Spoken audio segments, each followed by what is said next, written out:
Hello, everyone, and welcome to the February 10th, 2025 City Council meeting, the City of Carpinteria. And with that, I will ask for roll call, please. Councilmember Nomura. Here. Vice Mayor Solorzano. Here. Councilmember Clark. Here. Councilmember Mayer. Here. And Mayor Alarcon. Here. Great. Now I will ask you all to join me with the Pledge of Allegiance. I pledge allegiance to the flag Of the United States of America and to the republic for which it stands, one nation, under God, indivisible, with liberty and justice for all.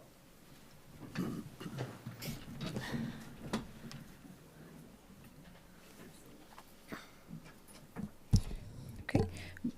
First item on the agenda is a proclamation proclaiming February 2025 as Black History Month in the City of Carpinteria. And I'll open up public comment. Seeing none, I will go ahead and close public comment and bring it back to the council for a motion. And I move to accept the proclamation. Second. Excellent. And with that, if we can go ahead and read it, and Councilmember Mayer, if you may begin. Whereas Black History Month is an annual observance in February dedicated to recognizing and celebrating the invaluable contributions and achievements of African Americans throughout the history of the United States, and Whereas the national theme for Black History Month 2025 is African Americans and labor, focusing on the profound ways that work encompassing free and unfree, skilled and unskilled, vocational and voluntary labor has intersected with the collective experiences of Black people, and Whereas Africans were brought to the Americas to be enslaved for their knowledge and to serve as a workforce, which was super exploited by several European countries and then by the United States government.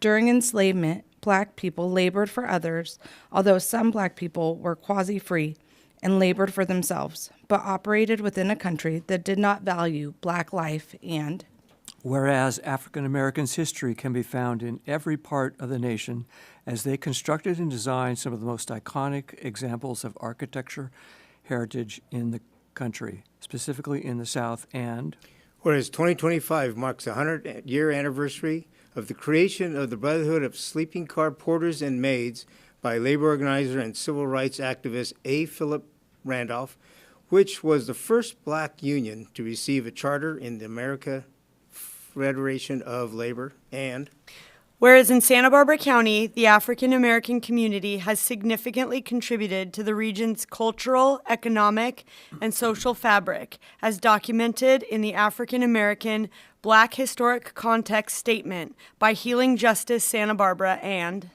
whereas it is essential to acknowledge and confront the painful truths of our nation's history, including the injustices and systemic racism that have oppressed Black Americans, in order to foster healing, understanding, and progress.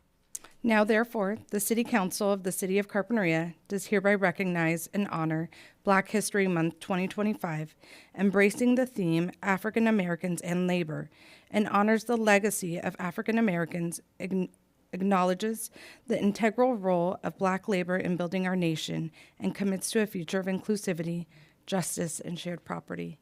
And with that, I'd like to ask Ms. Diane Travis Teague to say a few words.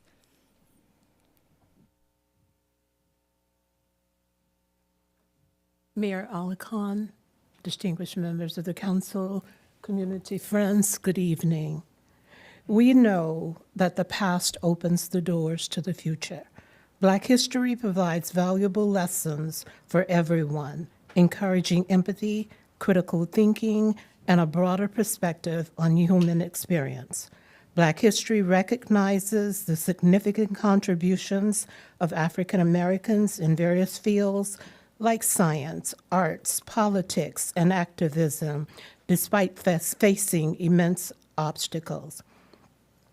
Recognizing Black history sheds light on the historical and ongoing issues of racial injustice, including slavery, segregation, and discrimination, allowing for better comprehension of current societal challenges. On behalf of the Black History Celebration Committee and our community, our children, our grandchildren, who are really the future of this community. It is our heartfelt honor to accept the proclamation with gratitude to the City of Carpinteria. Thank you. Thank you. I will now ask the council to take a photo with Miss Travesti.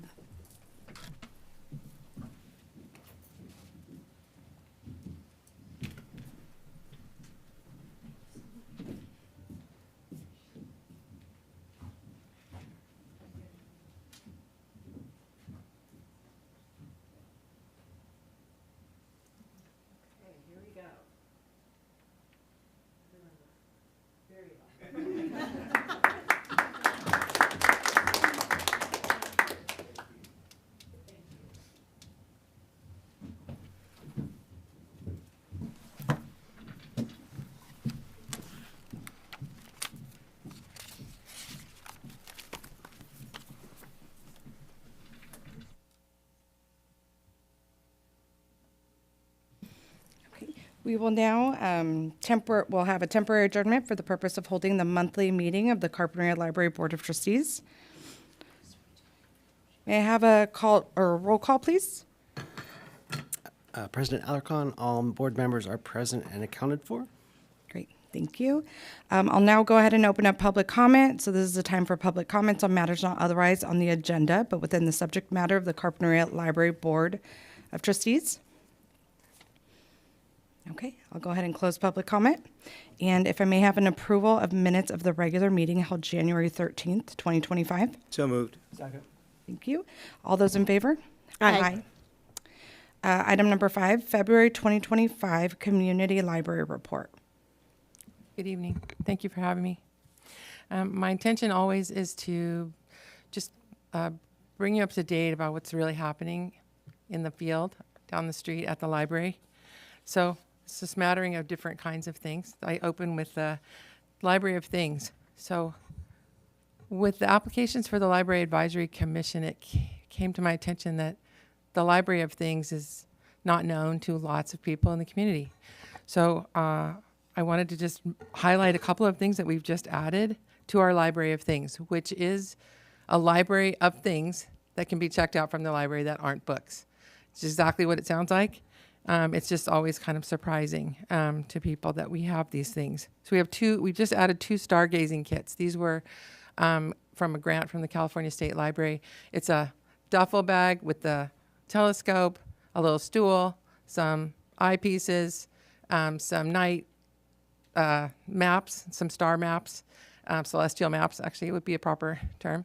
And you can check them out for a period of time, take them out and look at the night sky. There's 2 of them. You could take both if you wanted, have 2 telescopes going.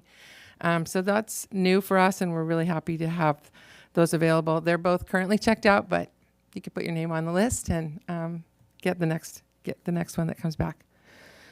We've also added some Nintendo Switch games, video games, sort of old school in that way of video games. Therefore, I think they're rated 10 plus, so they can be checked out by teens and adults. And we have a lot of other things in the Library of Things, and we're adding new items every month. So that's available to see what's available for checkout on our website under collections. All right, let's see. The next thing I wanted to highlight was that we just had our most recent Wild Things program featuring John Callender, who discussed sea level rise in Carpinteria. It was videotaped. It's available on the Carpinteria Birdwatchers website. And it was pretty well attended given that it was raining outside. And then we had Valentine making on Friday and Saturday. Was hugely popular event. It was really fun to see all the parents and kids making Valentines. The Teen Makerspace on Fridays, which we've added, I think we've been doing that now about 2 months. Very low attendance for the Friday teen event for Makerspace, even though we have pizza. So we're just going to keep doing it for a little bit longer on the Friday. And if Friday's not work, we could think about moving it to another day or changing the time up a little bit.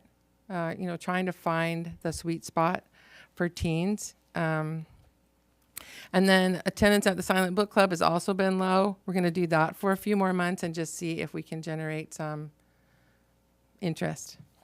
And if not, we'll scrap it and do something else. We're launching a Books to Movies program this month. The first featured book is Wicked by Gregory Maguire, and we're screening the film on Friday, February 28th at 6 p.m. The program is open to teens and adults, so that's Fridays. I'm sorry, I should know. It's either the 4th or the last Friday of the month. I think it's the 4th. And it's free, and we'll have popcorn. We have a new popcorn machine, and so we'll just see how it goes. We're gonna. There is always going to be a book tie-in for those who want to read the book first, which we as librarians always advocate. But people can do what they want.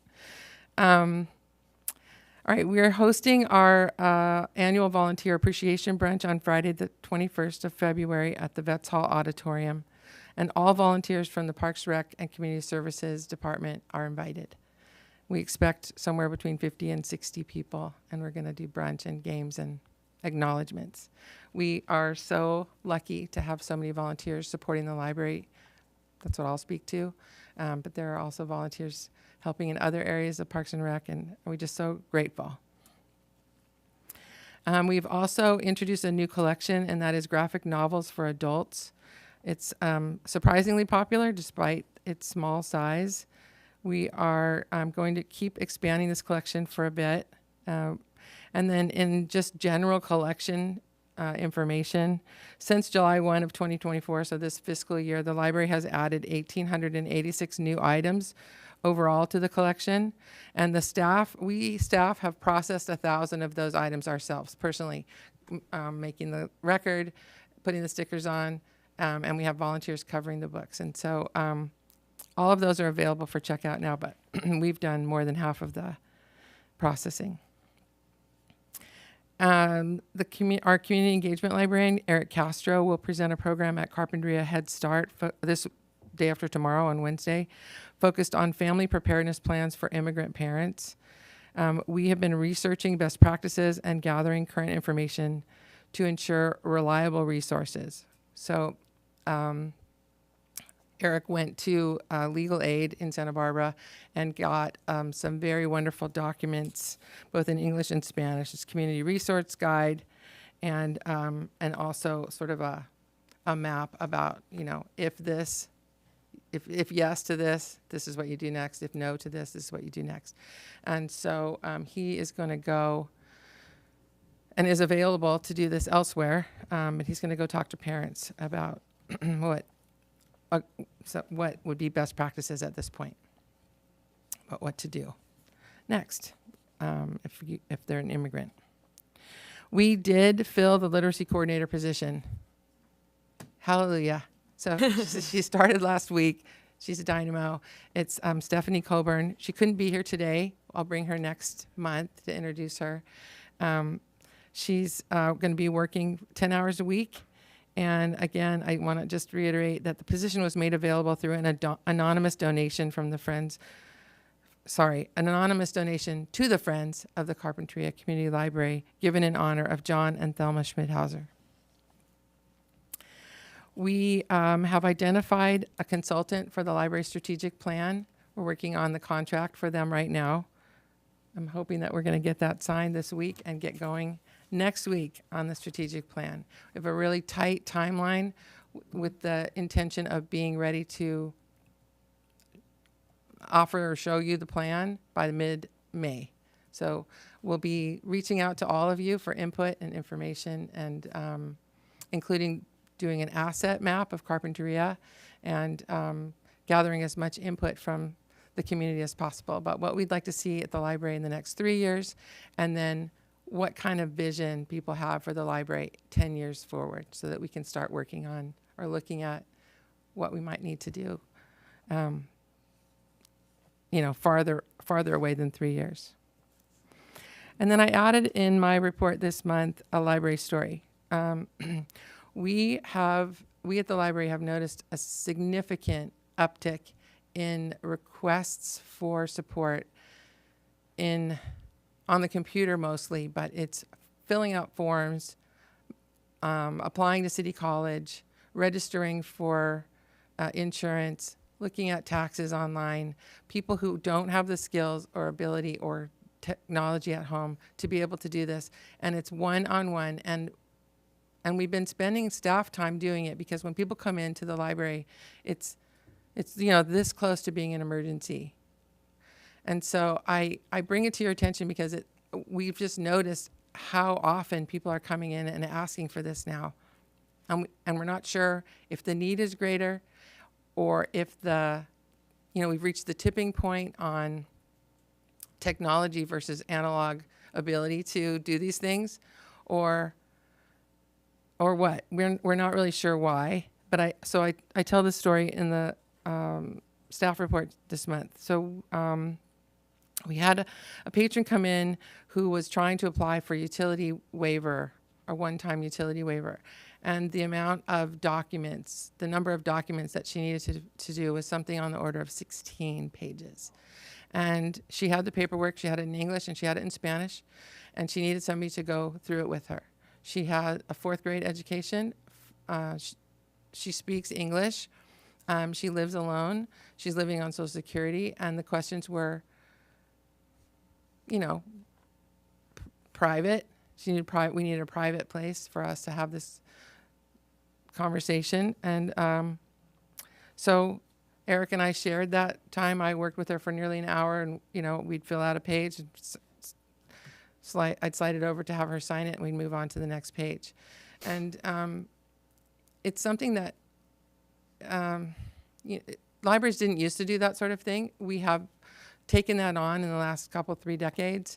But I'm just not really sure why there's been this huge uptake. We've been helping people try to renew their California ID through the DMV, and it's a circuitous, difficult process if you can't answer every single question exactly right.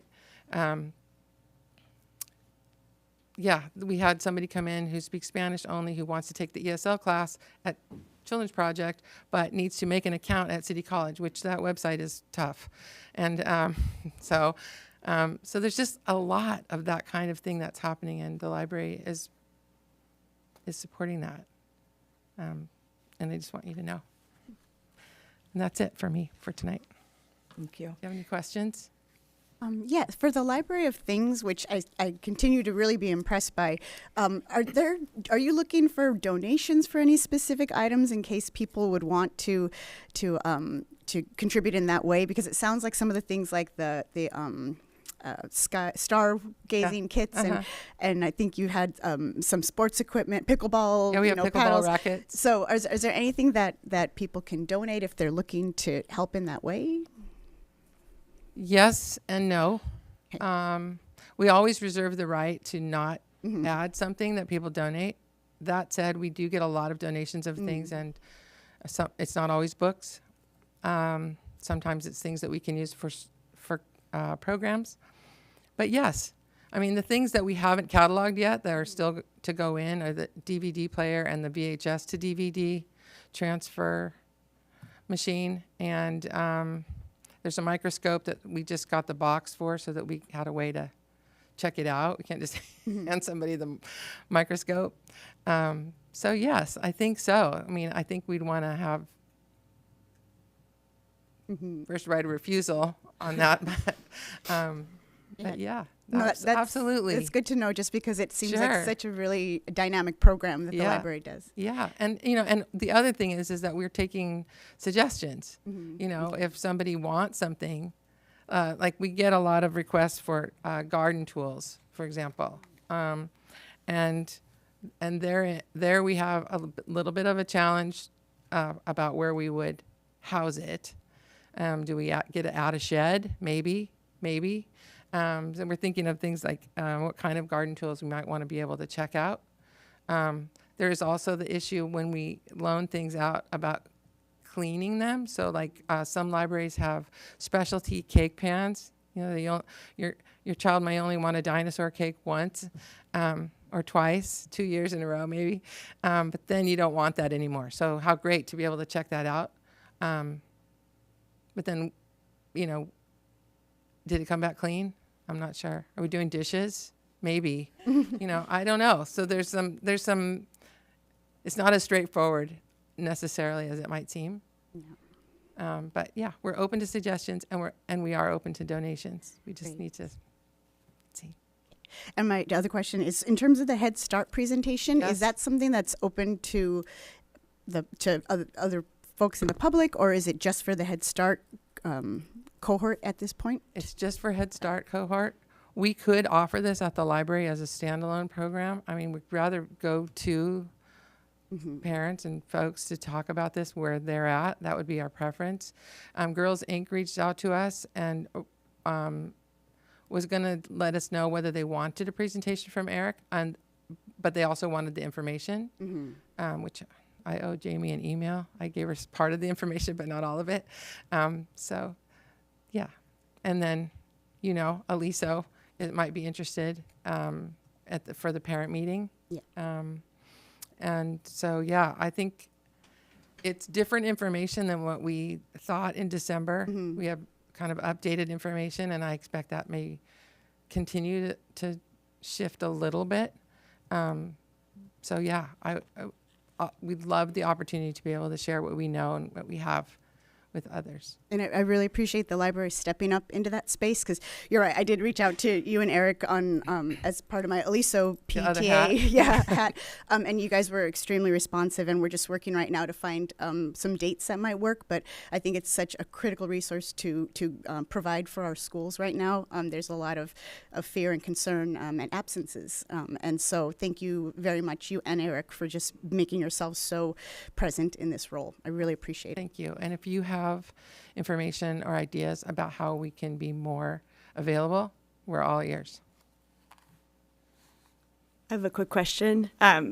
First, I just really think, last week we did the appointments, and I was so moved by how many people stepped up to join the Library Advisory Commission, and I think it's really a testament to what you and the Library Commission has built. It's truly a powerhouse of information, and just you're constantly growing. I'm so impressed by what you're doing. I felt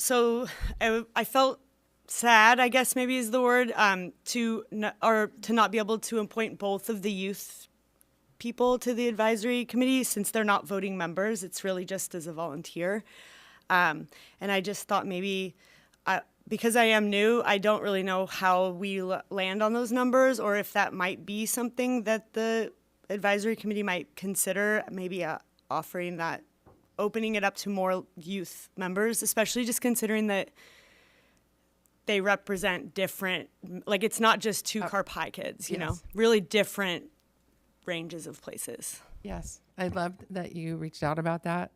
I had thoughts about that too, as did everyone who saw what happened. And you saw the halo in the paper about that. And I had emails, and we're in the process. So currently, as I think we talked about, the youth position is something that is I see as sort of the beginning of adding youth to government here in Carpinteria, like how teens can get experience and understand how things work. It's very empowering. And so we finally got it together. We have a youth person on the commission, but it was done by ordinance. So it's an ordinance, and it may require an ordinance change to add another person. We're certainly looking at it. The library, I don't know, Glenn's here. Do you want to talk about it? You want me to talk about it? Do you want to talk about it? You can talk about it. We're going to talk about it. Great. We're going to bring it forward and find out how to make that happen. Great. Yeah. Thank you. Yeah. You're welcome. Any other Really questions? wonderful. Okay. Seeing none, I'll go ahead and open up public comment. Seeing no public comment, I'll go ahead and close it, and just kidding. I'm Rita Sum. I just wanted to say I had forwarded Jody a review of a book that was in one of the national newspapers, saying this looks interesting because it's kind of the area that I write about. And like within 2 days, I get a notice that the book is there. So, very impressed. Thank you so much. Thank you for your comments. And Amrita, when you have an opportunity, please fill out a green slip. With that, we'll go ahead and close public comment, and then I'll bring it back to the council for a motion, please. Move to receive and file the Carpinteria Community Library Report. Second. All those in favor? Aye. Great. We can go ahead and move on to number 6, which is new business and discussion. May I add something here? Yes. We'd love to have you come to brunch, volunteer brunch, Friday, February 21st at 10 a.m. Berets are optional. It's about an hour and a half, and we'd love to have you come. If any of you would like to join us, we'd love to have you. Great. Thank you. Quiche and sparkling water, or I don't know, grapefruit juice or something. It looks like champagne on the invitation, but no.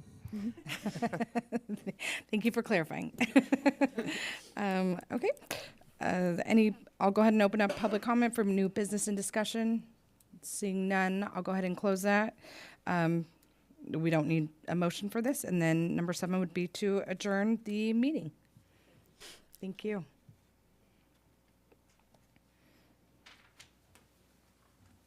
We will now reconvene the regular meeting for the City Council.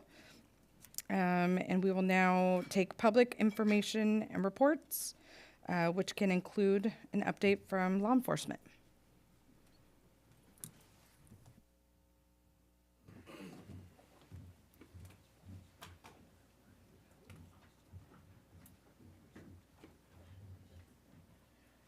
Good evening. Let's see, I need Ryan here. He's gone. Good evening, everybody. Today I have the monthly report for you.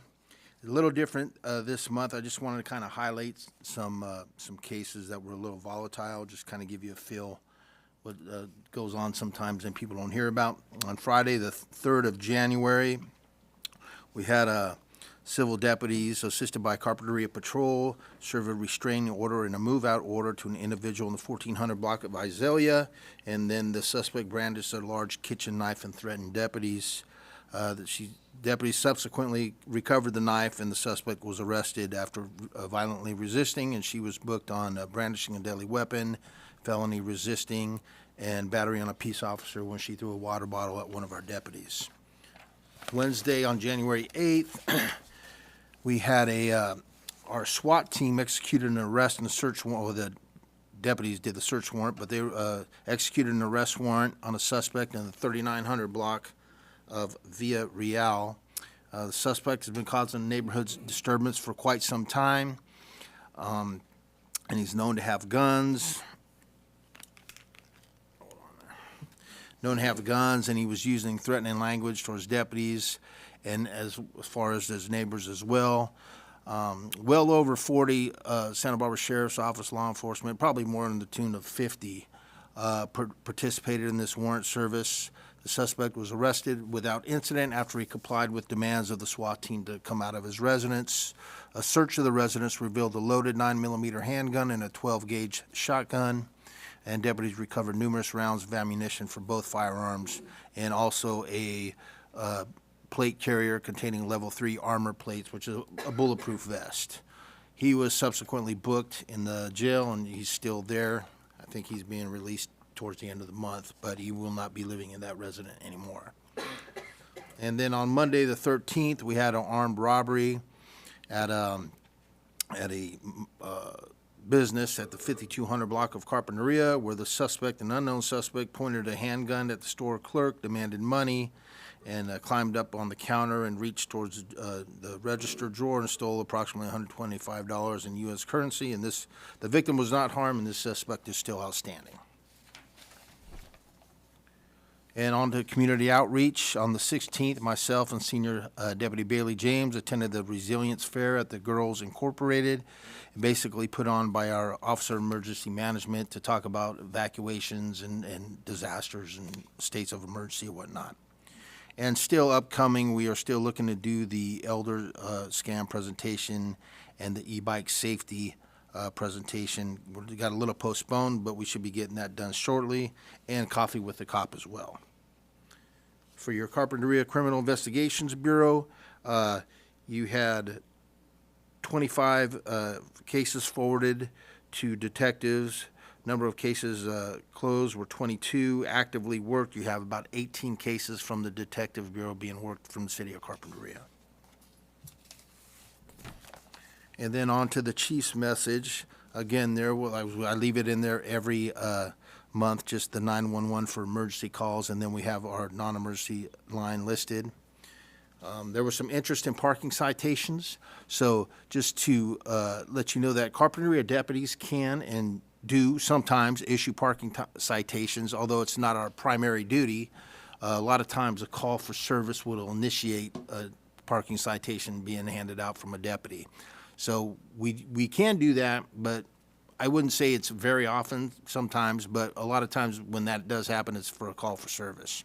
And you can appeal the citation by following the directions on the site. And then also I want to address the immigration or the ICE concerns that I know everybody's been talking about. I want to assure you all that the Carpinteria Police Department and the Santa Barbara Sheriff's Office primary focus will continue to be the protection of and service to all members of our community, regardless of immigration status. We are not enforcing federal immigration laws against undocumented persons, and we do not ask questions about or otherwise attempt to determine anyone's immigration status. I've been here with this organization for over 20 years. I've arrested a lot of people, and never once have I asked for anybody's immigration status. That's just something that we do not do. It is not our responsibility. And I would also refer you to the California Values Act or the Senate Bill 54 and look at there. But I mean, immigration holds are prohibited for the sheriff's office or any law enforcement, state law enforcement, county. Making arrests on civil immigration warrants, we don't do that. Asking about immigration status, using immigration agents as interpreters, we don't do that. I mean, we're prohibited for that. So, and this also aligns with our Lexipol policy, which is our policy for our organization, 428, as far as immigration goes. I'll just point out a couple things here. 428.4, deputies shall not inquire into an individual's immigration status for immigration enforcement purposes. Not what we do. 428.5, a deputy shall not detain any individual for a length of time for a civil violation or federal immigration laws or a related civil warrant.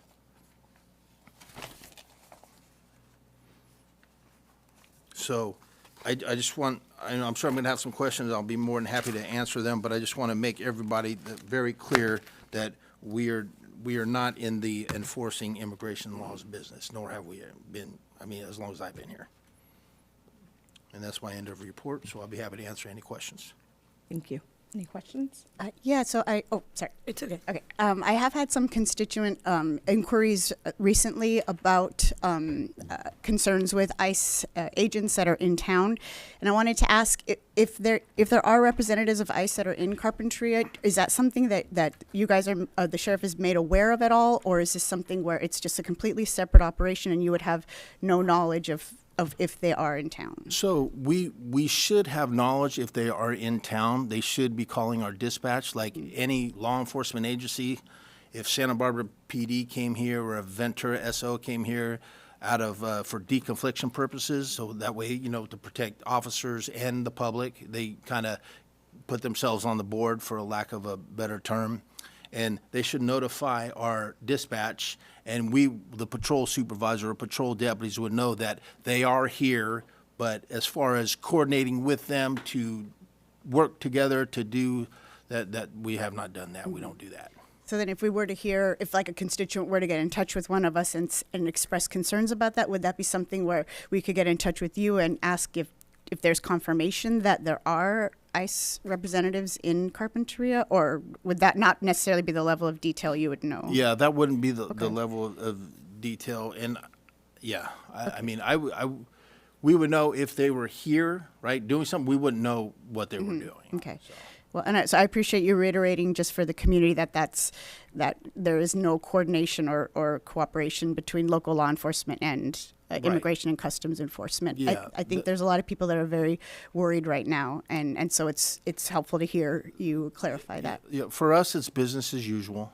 I mean, you know, we deal with penal code violations. We don't deal with anything immigration or anything like that. And actually, if you look up SB 54, if you even look on our website and go to our policy, we're prohibited to do that. So Thank we you. won't be doing that. That was the gist of my question. It was, you know, if ICE is coming into our community, are they obligated to alert us in any way? Not us, but, you know, you. So that you answered that question. And then SB 54, it essentially, that's a state bill that sort of says that law enforcement is not going to cooperate. I mean, can you maybe just, for the people that are in the room, maybe just like explain it a little bit, what SB 54 does? I kind of just went over it, but I Sorry, can I just, like, I reiterate want it. to, Yeah. like, it's essentially what it is. It's not collaborating with, Correct. right? It's Yeah. it's a set of rules that prohibits local law enforcement from collaborating with, and you know, federal immigration rules, whatnot like that. Yeah. So it's here. It prohibits us from, like, you know, contacting them for Okay. if somebody gets arrested, unless there's certain circumstances. Like, now, let's say you have a violent felon that's arrested, then that's one of the exceptions, right? There's probably a couple, you know, very few exceptions, but that if you're a violent felon, let's say a murderer or a rapist or whatnot, then that's an exception to contact. But other than that, you know, misdemeanors and whatnot, you're prohibited. And I'm not fully versed on it, but I could tell you there's a lot that is not our business, and we will not be partaking in any of that action. Thank you. That's really helpful. Any other questions? I have a question. This may be not necessarily out of your scope, but I'm just curious in terms of the reporting of deportations in our city or in our county. Where can we find that information? And would you happen to know how often it's updated? Honestly, I couldn't tell you. I would think Okay. you'd have to go to some federal website, something with that's ICE. They would be the Yeah. ones tracking that. Okay. Thank you. Appreciate it. Okay. Seeing no other questions, I'll go ahead and open up public comment.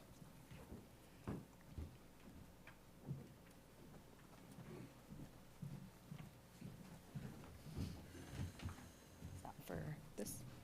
Okay. Rogelio Delgado?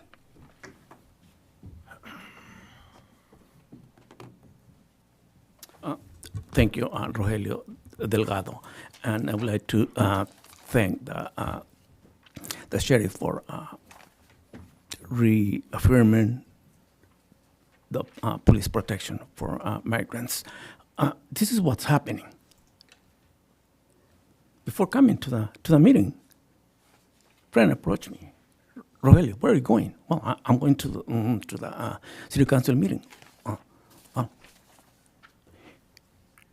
I'm going to ask you a favor. Yes. What's that? Would you please wire some money for me? What is that? Well, I'm in fear. Happened like an hour ago or so. That's the fear that I talked to you about 2 weeks ago. School attendance is down 16%, Goleta. 10% in Santa Barbara. CUSD, I'll find out tomorrow. But that's what's happening.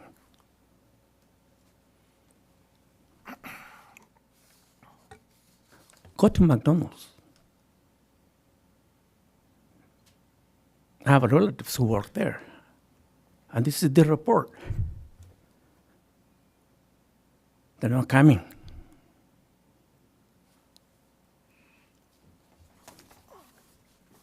That's fear.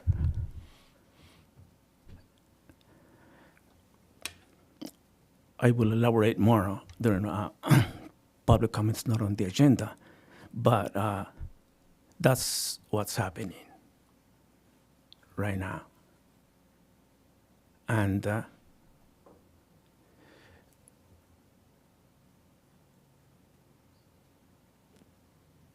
have never been undocumented, never. But even when I crossed the border with my U.S. passport, feel uneasy. Why? Because of my appearance. I've been a U.S. citizen since 1989. Nothing has happened, but you see that fear inside, it's there, regardless whether I'm a U.S. citizen or not. But imagine someone who has a family here, who has been working in the fields or at a restaurant for many years, and seeing this happen nationally, that's not right. So, thank you. Thank you. Thank you for your comments.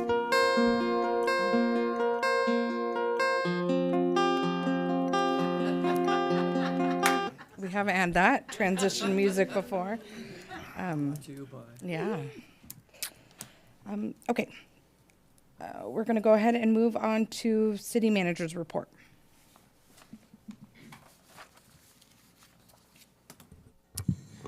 Yes, Mayor, Council, and community members have a brief report for you. I'm going to be joined by Community Development Director Nick Bobroff to touch on a few things out of his department, and then also with some up-to-date reports on the rain that was not on the city manager's report, but in our operational area for the Office of Emergency Management. We're having meetings this weekend and today giving us updates on what to expect in terms of weather.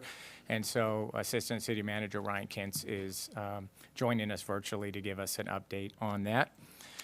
For my part, I'll just give a quick update on recruitments. Our Chief Building Inspector Plans Examiner started today. Very excited about that. And so we look forward to bringing him to your council at your next meeting for an introduction. Our finance manager position, the deadline to apply was extended to February 23rd. So if you know anybody that's interested. The maintenance worker part-time position is delayed, and it's pending a department needs assessment.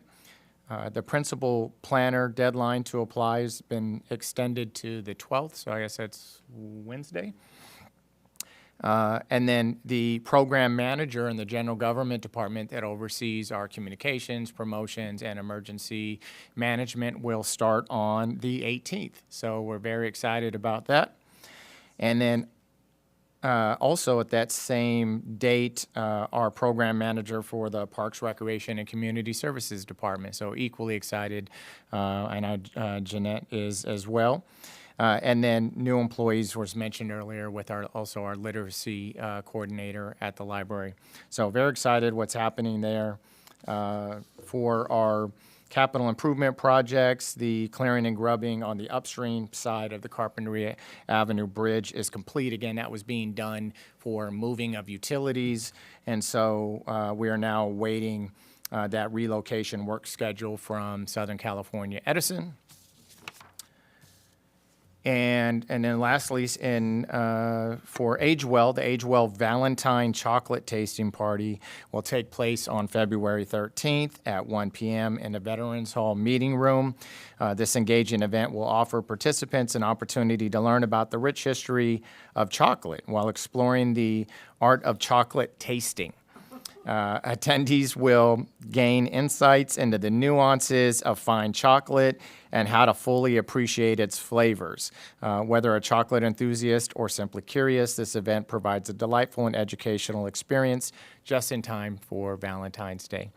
And with that, I will turn it over to Nick. Thank you, Michael. Good evening, Mayor Alarcon and council members. I've got just a couple of updates for you here this evening. On development applications, I wanted to let you and the community know that the renovation of the Palms building at 701 Linden will be returning to the Architecture Review Board later this week on Thursday, February 13th for final review of the proposed renovation project. You'll recall the project entails an interior and exterior renovation of the building with a conversion of a portion of the roof to a covered bar and uncovered lounge area. And ultimately, the building would continue to house a restaurant and a market cafe on the ground floor, a banquet and event space on the second floor, and then a bar and dining area on the rooftop deck. So the staff report and agenda for that meeting are up on the city's website, and that meeting will be 5:30 here in the council chambers on Thursday night. And then also, we've relayed this information to your council already, but for the benefit of the broader community, we did receive word on January 30th from State Department of Housing and Community Development that our housing element has been certified and found to be substantially compliant with the state's housing element law. And so this is a big milestone for the city. It's something we've been working at now for at least the last 3 years. And this allows us now to refocus our energies now on implementing the various programs of the housing element and getting going on some of the work that's been sitting on the back burner waiting to get past this first big hurdle here. I also just wanted to acknowledge, that our long-range planning team, Mindy Fogg and Megan Musoff, were really instrumental in getting this work done. Without their help, we'd still be floundering somewhere along the way trying to complete this effort. So I just want to acknowledge their hard efforts and say congratulations to everyone involved.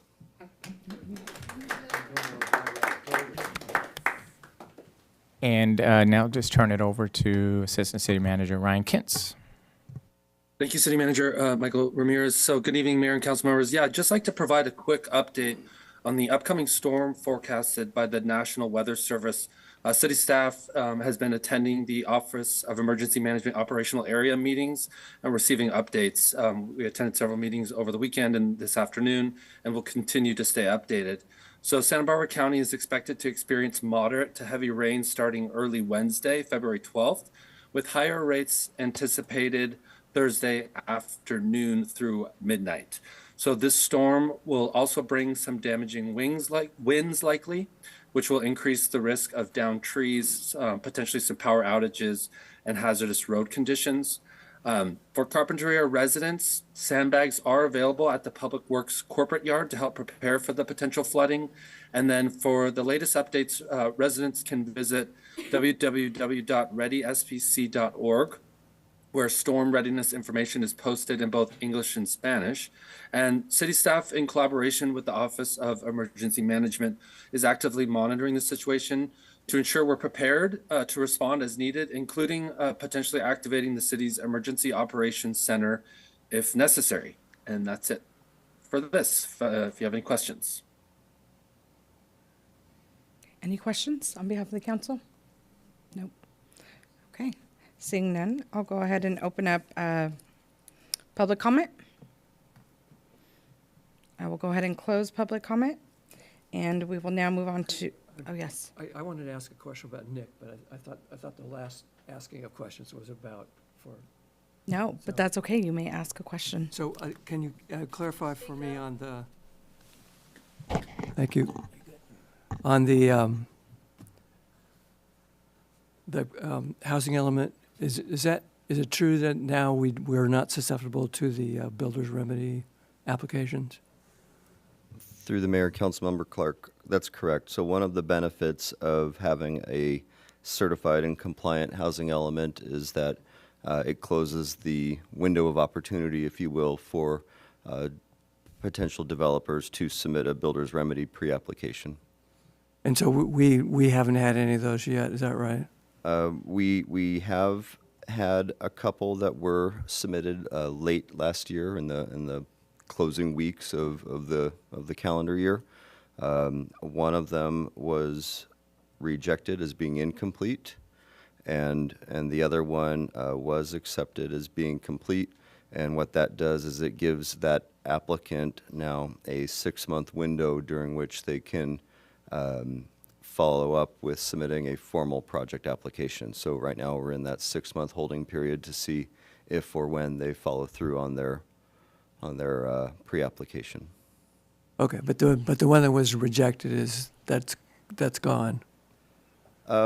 That's our understanding for right now, right? This is a little bit of an evolving area of law, so there's still some risk here, but we believe that we have good standing for our reasonings for rejecting their application. We also offered that developer the opportunity to appeal our decision, and they did not take up that opportunity. So again, we feel like we've got good grounds for our denial of their application. Thank you.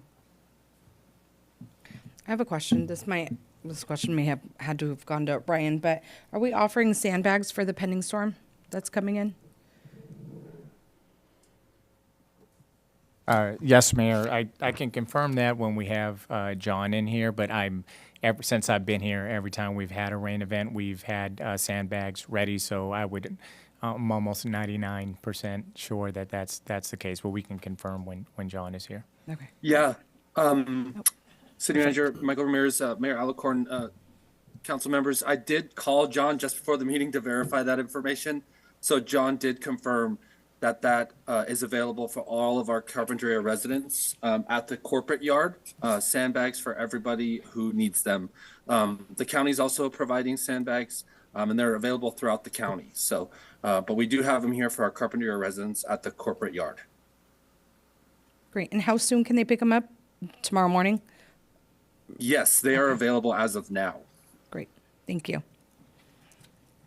And Mayor, if I can also just add, because I know there's been questions recently about what's the city's role in events like these versus some of our districts. And so the city's responsibility is primarily monitoring like we're doing now, because that's important for communications, not just with the public, but with the Office of Emergency Management. What we tend to do is send that information up to the county so that that information can be shared from that source, and so all cities are directing people to one location. There are some nice things maybe about keeping communication local, but those in previous years were outweighed by the being able to keep all those multiple sources of information up to date and aligned, and we found that there were more issues with that, and so we tend to send, to direct people to these communications that are put out by the county with some exception. And then also in field prep and community prep via sandbags, clearing of storm drains and things like that. And then, of course, response if we have to respond in an incident. And then also things like an emergency shelter. Other types of things are handled by sheriff, if they need to go knock on doors, by our fire district. And so some of those more intense field response efforts are managed by the districts. But part of our communications is to stay in contact with all of those people as we're on these operational area meetings. So just wanted to clarify that.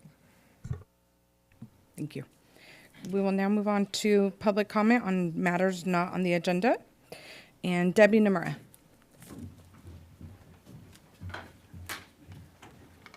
Good evening, Mayor and Council members and city staff. Well, I'm just here to update you on the Alcazar, and some of you I know came to the recent movie that we had and showing off some of our new equipment. So I'm just giving you the heads up of what's going to be happening at the Alcazar for the month.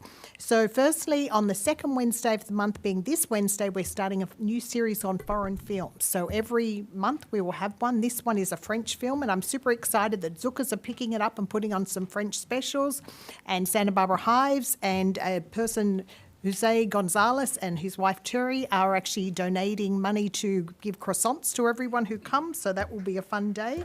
And on Valentine's Day, we have a wonderful dinner.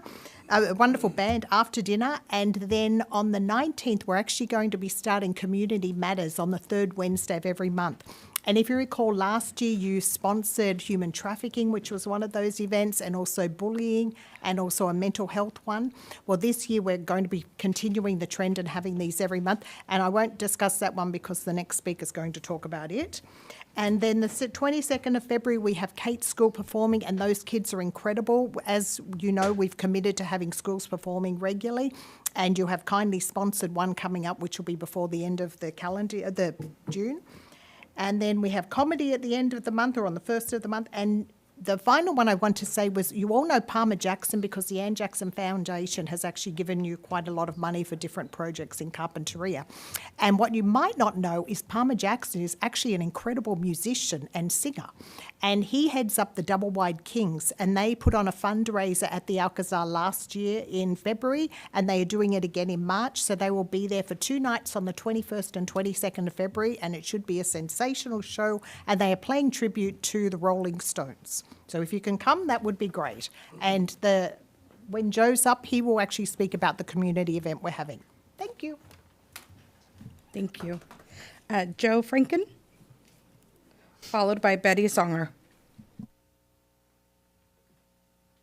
Good evening, Mayor and Council. First, I wanted to say thank you for the appointment to the Mosquito Vector Management District. I hope to serve well. Yes, I'm here. My wife and I were able to attend a movie at the Libero last September, Cycling Without Age. And Kimberly looked at me and she said, we got to bring it to Carpinteria.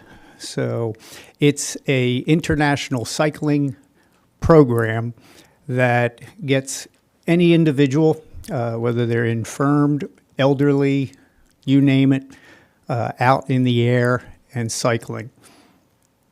If you remember the pedicabs on State Street, the passengers were behind the driver. With a trishaw, the passengers are in front of what we call the pilot. We approached Grand Vita. Grand Vita says they latched right onto it and will house the trishaw as well as train their staff, and anyone in the community can be trained to be a pilot. We look forward to it. We invite you all, as well as everyone behind me, to the Alcazar on Wednesday the 19th at 6 p.m. to see this homegrown, award-winning documentary that was filmed in Santa Barbara. And just recently, PBS has a program called Joyride, and their first 2 episodes were featured from Santa Barbara. It wasn't anything to do with the movie, but a complete video of individuals enjoying a trishaw. So look forward to seeing all of you and those behind me at the Alcazar on Wednesday, the 19th at 6 o'clock. Questions? I'm done. Thank you. Betty Songer, followed by Emrita Sam.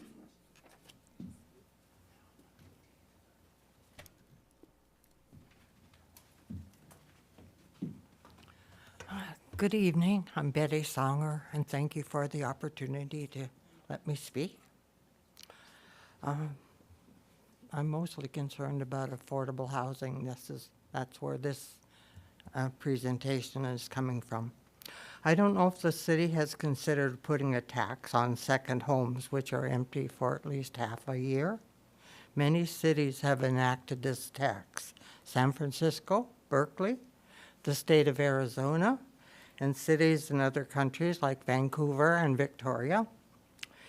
In 2022, Berkeley put Measure M on the ballot, and it was approved with a yes vote, establishing a tax of $3,000 on residential properties that are vacant for more than 182 days of a year for the first year.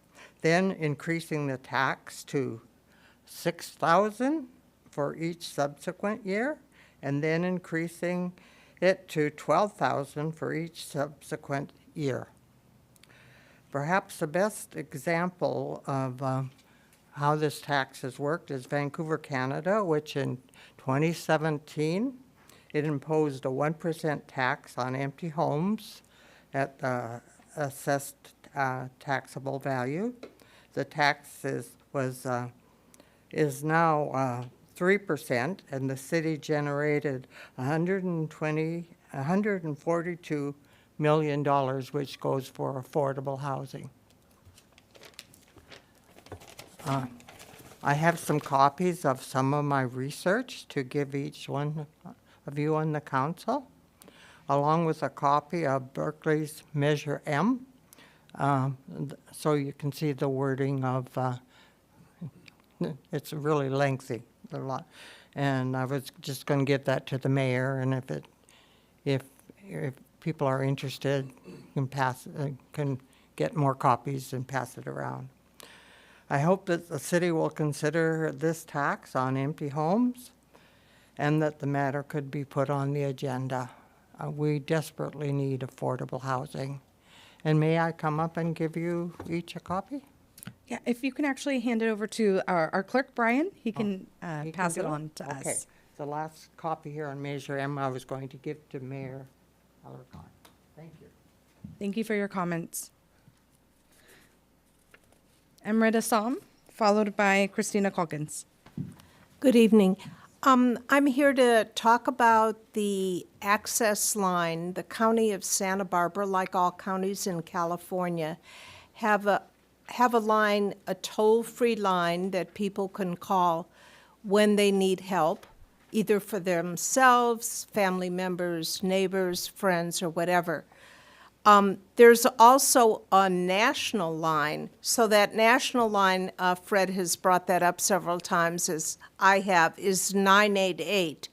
When you call 988, they will connect you to the mental health program that is connected to the area code that you're calling from. If you call from 805, they're going to connect you to our Santa Barbara office. If you're calling, let's say you're in Carpinteria and you're calling from a 310 number or 323, they'll connect you to the Los Angeles number. So the easiest number to call is the 888 number, 868-1649. They handle between 80 and 100 calls a day. The mental health counselors are well qualified and very committed to what they're doing, and everybody is kind of anxious for various reasons at the present time, so people should feel free to call. They can refer them to other agencies or people that can help them. So take advantage of this service. Thank you. Thank you for your comments. Christina Calkins, followed by Rogelio Delgado. Good evening, Mayor Alicorn, City Council members, city staff, and community. I am the Executive Director at the Linda Fairley Carpinteria Arts Center, and I wanted to come and share with you our impact report for 2024. And those that are viewing at home, it's also available on our webpage, which is carpinteriaartscenter.org. And there is an S on arts because we do lots of arts at the Arts Center. We had over 31,000 people participate in different areas of the Arts Center. That is 14,000 people walking through our gallery door, and we offered 61 free events in 2024, along with over 1,100 hours of hours of education, and 100% of the requests for financial aid in 2024 were granted. So we're very proud of that. And we also had a senior arts and crafts workshop every Tuesday, and that's still ongoing in 2025. From 9 to 11 every Thursday, seniors can drop in and create. and we had 547 participations in 2024. And we also have a Bellas Artes workshop where we take free arts and cultural workshops to the 3 People's Self-Help housing complexes in Carpinteria, along with the Carpinteria Children's Project. And we offered 152 different ones in 2024. And I wanted to thank you for your support of this program, along with the support of the annual teen mural. And for 2025, I'm excited to share with you that we're partnering with a different nonprofit, the Friendship Center, to offer a Carpinteria Healthy Aging Hub at the Lyndon Fairley Carpinteria Arts Center, where on Tuesdays and Fridays, starting at the end of March, there will be a dementia respite care during the day at the Arts Center, doing different arts and music and physical activity.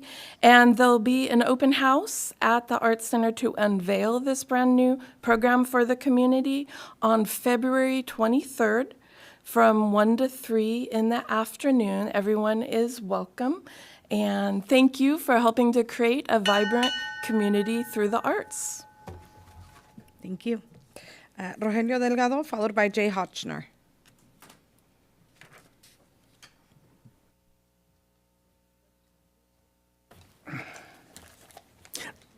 Rogelio Delgado, a Carpinteria resident, and I'll start speaking Spanish, and then I'll translate into English. The Brown Act says that a Greg Price last month reaffirmed that whenever a translation is done, the speaker has 6 minutes, not 3, double the time. It's in the Brown Book. Thank you. I just want to, can we Yes. confirm that? That's Yeah, you can confirm it. Yeah, I'd also like to confirm that the city has its own translators, and so this is also being translated. Correct. Yeah. Yes, and but I do it basically for the people present here. okay. All right. You Okay. may. All Go right. ahead. Thank you. Thank you. Hablo en español porque muchas familias están viendo. He hablado con las familias. Ahora, yo invité a muchas a venir aquí. ¿Qué pasó? Tienen miedo de venir. ¿Por qué? Porque este es el edificio del sheriff. A pesar de que lo que dijo el jefe de la policía, alguien. ¿Cómo convencer a alguien que eso es verdad? Es difícil. La superintendente escolar hace 2 semanas dio la protección a los estudiantes, la reafirmó. Ayer, el monseñor, el padre Martini, hizo lo mismo en la iglesia.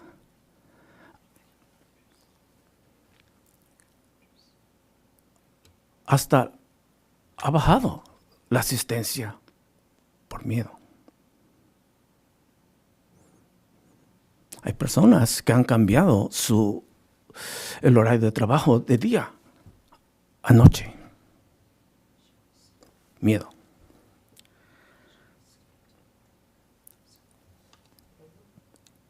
Distritos escolares, su asistencia ha bajado. Goleta, 16%. Santa Bárbara, 10%. Mañana sabré aquí en Carpintería. 2 personas muy conocidas aquí en Carpintería. Si yo soy conocido, esas personas mucho más, créanme, mucho más. José Luis Cuevas fue dirigente, director del programa Migrante en Sacramento por 10 años. Guadalupe Cuevas ayudó a la ciudadanía 700 de personas hace un año.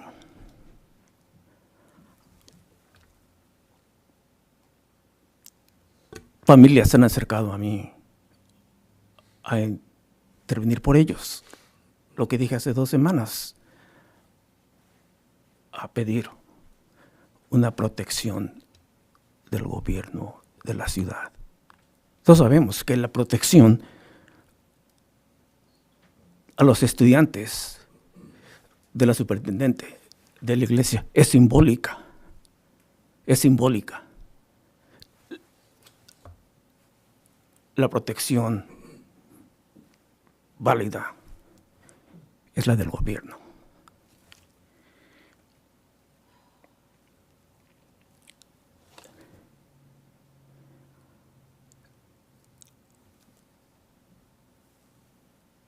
I invited some families to show up for the board meeting tonight, for this city council meeting tonight. Told me we're not showing up. Fear, because this is a government building. And in spite of what the sheriff said, it's very hard to convince people that that's true. Then Rigby, 2 weeks ago, gave the distance protection. Father Martini did it yesterday at St. Joseph's Church. But that protection is symbolic. It stops there. It's a symbol, just a symbol. The real protection has to come from the city.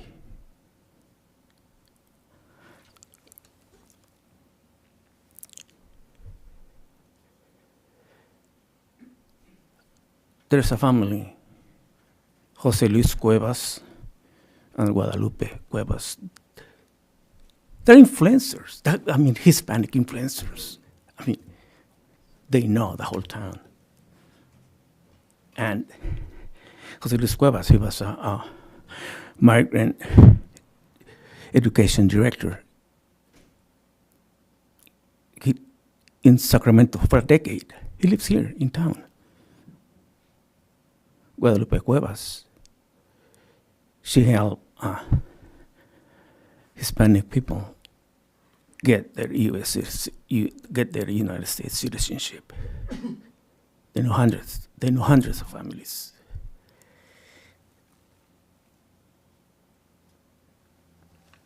Families from every district ask me to come again and ask you for protection. Some of them are afraid to speak up in public. I'm not. And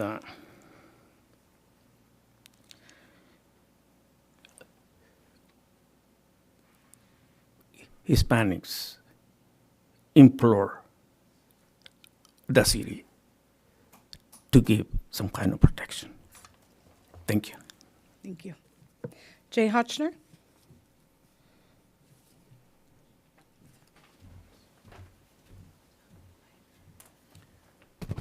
Thank you for the opportunity to speak. My name is Jay Hotchner. I serve as the Employee Union President in Carpinteria Unified School District. The following comments are made on behalf of CUSD faculty and support staff who elected both myself and the members of our employee leadership team to share their experiences, concerns, and questions. Many noticed last Friday's march and rally, which began at each CUSD school site and converged onto the corners of Carpinteria and Linden Avenue. For those wondering what that was all about, I'll explain. Contract negotiations between employees and CUSD remain at impasse. Throughout the summer and this school year, the district has demonstrated its lack of commitment to the process by refusing to join employee union leadership at each and every scheduled mediation session. Nonetheless, district employees remain focused, realistic, and determined to approach the impasse process in good faith employees seek a reasonable agreement that does 4 things. 1, it includes the most basic safety improvements for employees, students, and their families. Second, it defends employee health care, which is a pillar of economic stability that brings stability similarly to our students. Third is that we are focused on securing a meaningful salary increase with the intent of relieving economic pressure associated with rapidly rising cost of living increases that threaten to further destabilize the workforce. And importantly, 4, we seek an agreement that includes contingency language that anticipates and prepares for future economic uncertainties that may impact both employees and the district's budget. We seek an agreement that minimizes future conflict associated with inconsistent revenues and positions both employees and district leaders to be rowing in the same direction instead of arguing at the cost of student learning and employee morale. Claims by school board members that a substantial salary increase has been offered are entirely inaccurate.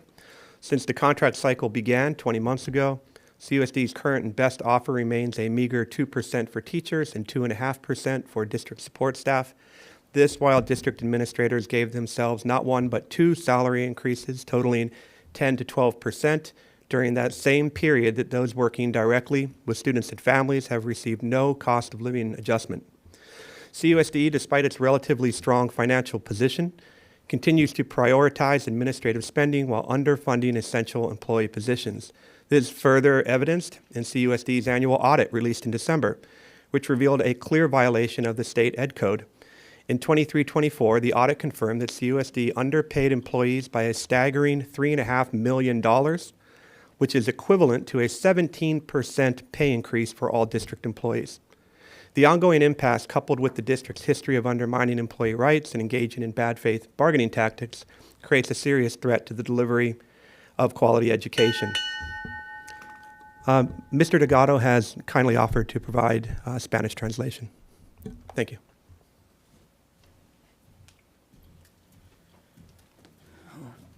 Thank you, Rogelio Delgado, Carpinteria resident. Los empleados y sus líderes permanecen enfocados en un acuerdo que incluye seguridad en mejoras para empleados, estudiantes, familias, cuidado de salud, salarios, aumentos, un acuerdo con contingencias que aseguren un futuro. El distrito, pese a estar bien financieramente, siguen rechazando acuerdos. El sindicato trata de evitar la huelga que afectaría a estudiantes, a familias. Urgimos a la comunidad a exigir compensación justa para los empleados. Gracias. Thank you. Any other public comment, Brian? Mayor, we have no raised hands on Zoom. Great, thank you.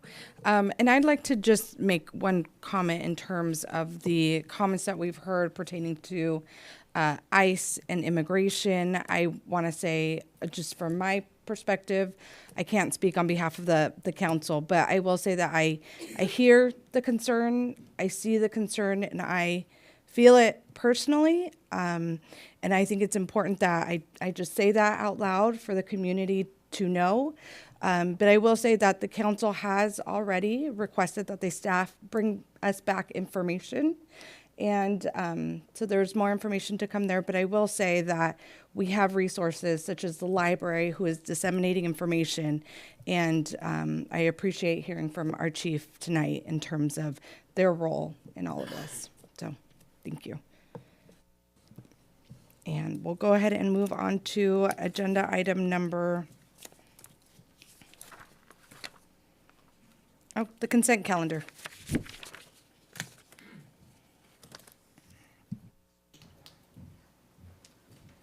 I'll go ahead and open up public comment. Seeing none, I'll go ahead and close public comment and bring it back to the council.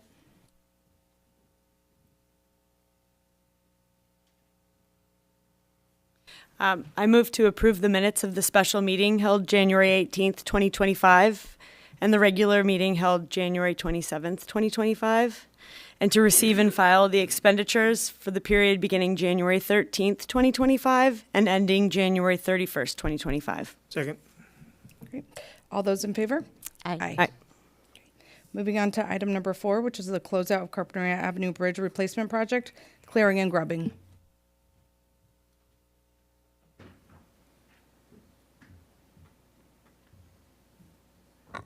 Thank you, Madam Mayor. Good evening, council members. So what is before you is another closeout of a capital project. But in this particular case, the Carpinteria Avenue Bridge Replacement Project is just a phase of that project. This is the clearing and grubbing only work, and this is in preparation of the relocation of the overhead utility lines. So with that, the clearing and grubbing actually went fairly quickly. Your city council awarded a contract to Mark Crane's Tree Incorporated on November 25th, 2024. The notice to proceed was issued shortly thereafter on December 2nd, 2024, and the work was completed on January 6th. So we're pretty much complete with this particular phase of the project. So this, again, is a routine of closing out the project. As part of your council report, there's the closeout agreement, called actually the closeout agreement and release of claims. So this particular form is required to be signed by all parties involved in the contract, including the contractor, Mark Crane Tree Incorporated. With that, that concludes my report. Thank you. Any questions on behalf of the council? Quick question I have, John, you did say pretty much complete. Does that mean pretty much complete, or are you done? So, yeah, that is pretty, I use that adjective because this project is technically not finished. In terms of this work, this is finished. So this is a completed job, the clearing and grubbing, if I miss describing the scope of the work. So this part of the job or this project is clearing and grubbing, and it is complete. So, but it is a phase of the overall project. So we're just getting there. We're just getting started. So my question was going to be what phase is next, just so people know, because it was very visible for anyone driving down Carp Avenue to see the clearing and grubbing going on. So what can they expect to see next? Vice Mayor, through the mayor. So the next phase is the relocation of the overhead utilities. Mm-hmm. The overhead utilities involves electric by Southern California Edison, as well as the telecommunication facilities by Frontier Communications and Cox Communications. Thereafter, then we will start getting into the bridge construction itself, which, based on my estimate, we're looking at next fiscal year, sometime maybe in the fall season of actually going out to have the bridge finally constructed. But it all depends upon the schedule of the utility companies.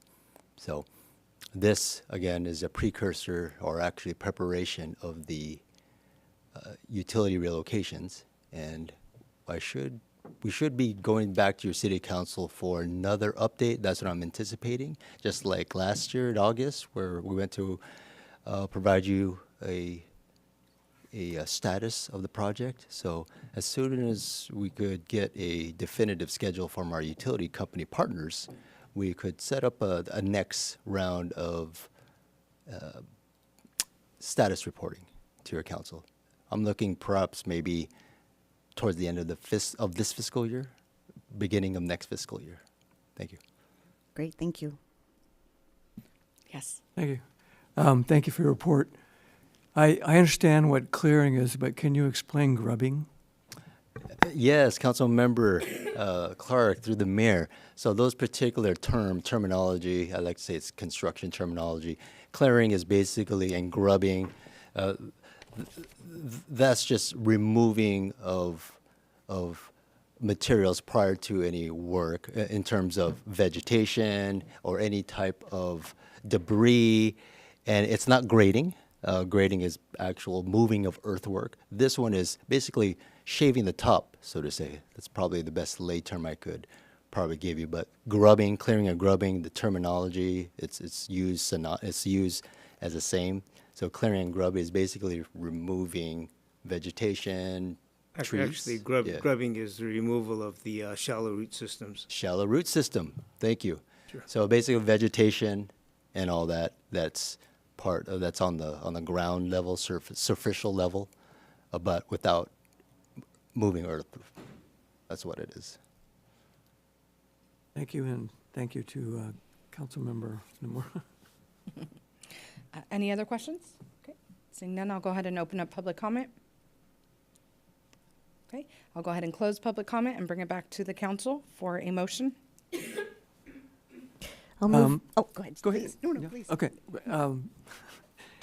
I'll authorize the mayor, move to authorize the mayor to sign the closeout agreement and release of claims for the Carpinteria Avenue Bridge Replacement Project, clearing and grubbing with Mark Crane's Tree, Inc.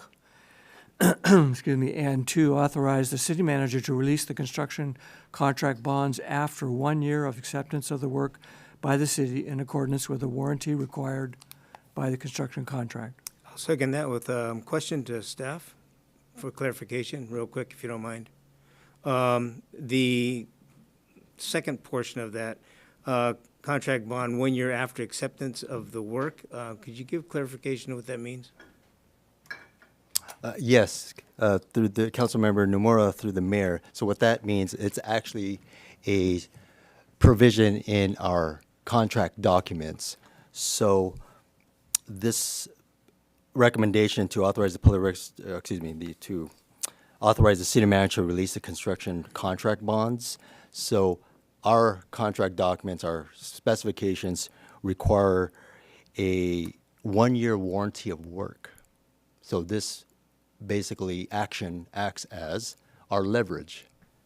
So the contractor, if for this particular project, some warranty work that needs to be brought back, we get the contractor back to remediate, address, or respond to a particular deficiency of work.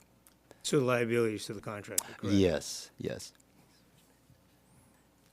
We have a first and a second. Brian, may we have a roll call? Councilmember Nomura? Aye. Vice Mayor Solorzano? Aye. Councilmember Clark? Aye. Councilmember Mayer? Aye. And Mayor Alarcon. Aye. Thank you. Moving on to item number 5, which is agreement for joint use of Carpinteria Unified School District athletic facilities. Good evening. Good evening, Mayor, Council. Tonight I'll be providing you with a brief presentation on the proposed City and Carpinteria Unified School District Facilities Joint Use Agreement for your review and direction. I want to start off by outlining the facilities that are being discussed in this agreement. The agreement pertains to the city and public use of the Carpinteria Middle School tennis and pickleball courts, the gymnasium, and the high school outdoor athletic facilities, including the track, field, tennis courts, and 2 half-court basketball courts. This agreement does not pertain to the use of the community pool, as the joint use of the pool is a standalone agreement which was approved last council meeting. In 2004, the city and the district entered into a 20-year agreement to develop a new outdoor athletic facilities at the middle school. Additionally, the city applied for grant funding to help fund this project. The grant program was available to local governments, but not to school districts. And because the middle school location was an ideal candidate for the redesign and renovation at the time, city staff believed it was in the best interest of the community at large to enter into an agreement with the district to develop new recreational amenities at the middle school to serve the community. And the agreement stated that once developed, the facilities would generally be available to the district during normal school hours and to the public during non-school hours.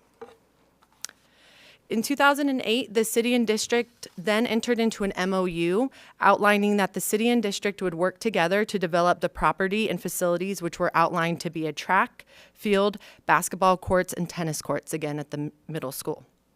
This agreement was separate from the joint use agreement and specifically defined the responsibility for preparing the design, specifications, bidding, supervision of work, and construction administration. As I just mentioned, the city had obtained a grant from the State of California Department of Parks and Recreation to partially fund this project. The grant did require additional funding in the form of matches by the parties, which were the district and the city, as well as a specific level of community fundraising. Essentially, the agreement stated that funding for the project would come from the district, the city, the grant, and community-raised funds. Currently, the public can access the tennis and pickleball courts at the middle school on the evenings, weekends, and school breaks. The public cannot access the middle school track, field, or basketball courts due to the location of the fence. The tennis and pickleball courts have 2 access points, one from the parking lot for the public and one from the campus, and both can be locked to prevent either the public from entering the school campus when school is in session or to prevent the students from leaving the campus when school is also in session. The track, field, and basketball courts are within the fencing, and currently there's no way to allow public access to these facilities without giving full access to the campus. Additionally, the middle school gymnasium would require a staff person to be present to unlock, monitor, and lock the facility. At present, the city does not have programming in place to require use of the gymnasium. However, this is a goal of ours, and when ready, we would work with the district to schedule use of the gym. At the high school, the 2 half-court basketball courts are on the north side of the gym, along with the tennis courts, track, and field. The basketball courts are not fenced in or closed off, and the tennis courts, track, and field are left unlocked and accessible on weekends. Staff believe the availability of these facilities is not well known by the public, which is why staff would like to solidify the access in an agreement and then publicize the availability to the general public. The agreement presented to you this evening is for a term of 5 years and can continue beyond that if both parties agree to do so. It outlines which facilities the city and public have access to. It clarifies that the district has use rights during school hours and has the right to conduct programming during non-school hours. Examples of this would be if the district had games or tournaments on the weekends or after school. The city has use rights to the facilities during non-school hours and on weekdays, and weekends and during school breaks. This agreement also outlines that each agency is responsible for trash removal at the CMS tennis courts during school breaks, and that each agency would be responsible for any damages done to the facilities during their scheduled time.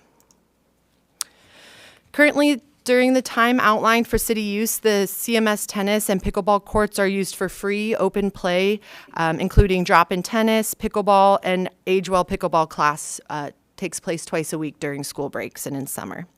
In the future, it's staff's hope to be able to expand city recreational programming to include sports programming, in which case the city would have access to the CMS gymnasium and the CHS facilities.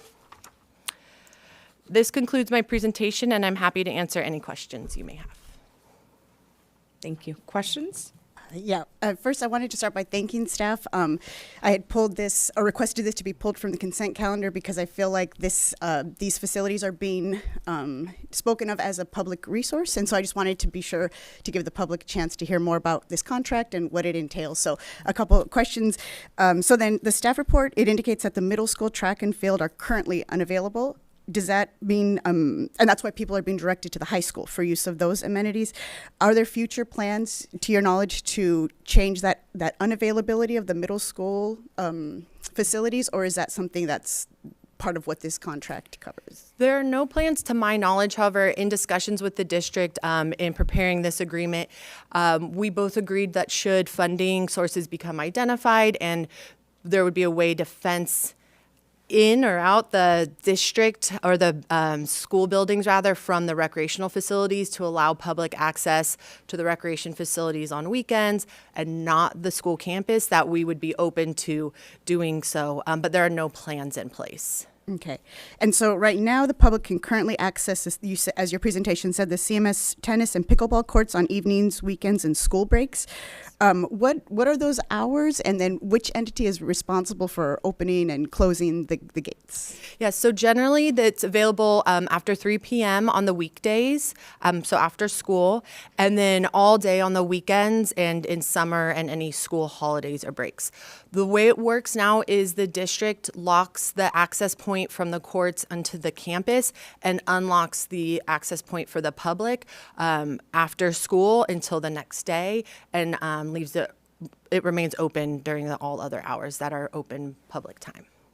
And then I understand that, so for those high school facilities that you mentioned, those have been available to the public, it sounds like, and this contract is basically solidifying that. Does a school district, to your knowledge, do any outreach so that people in the community know that that's available in lieu of the middle school track and field being available?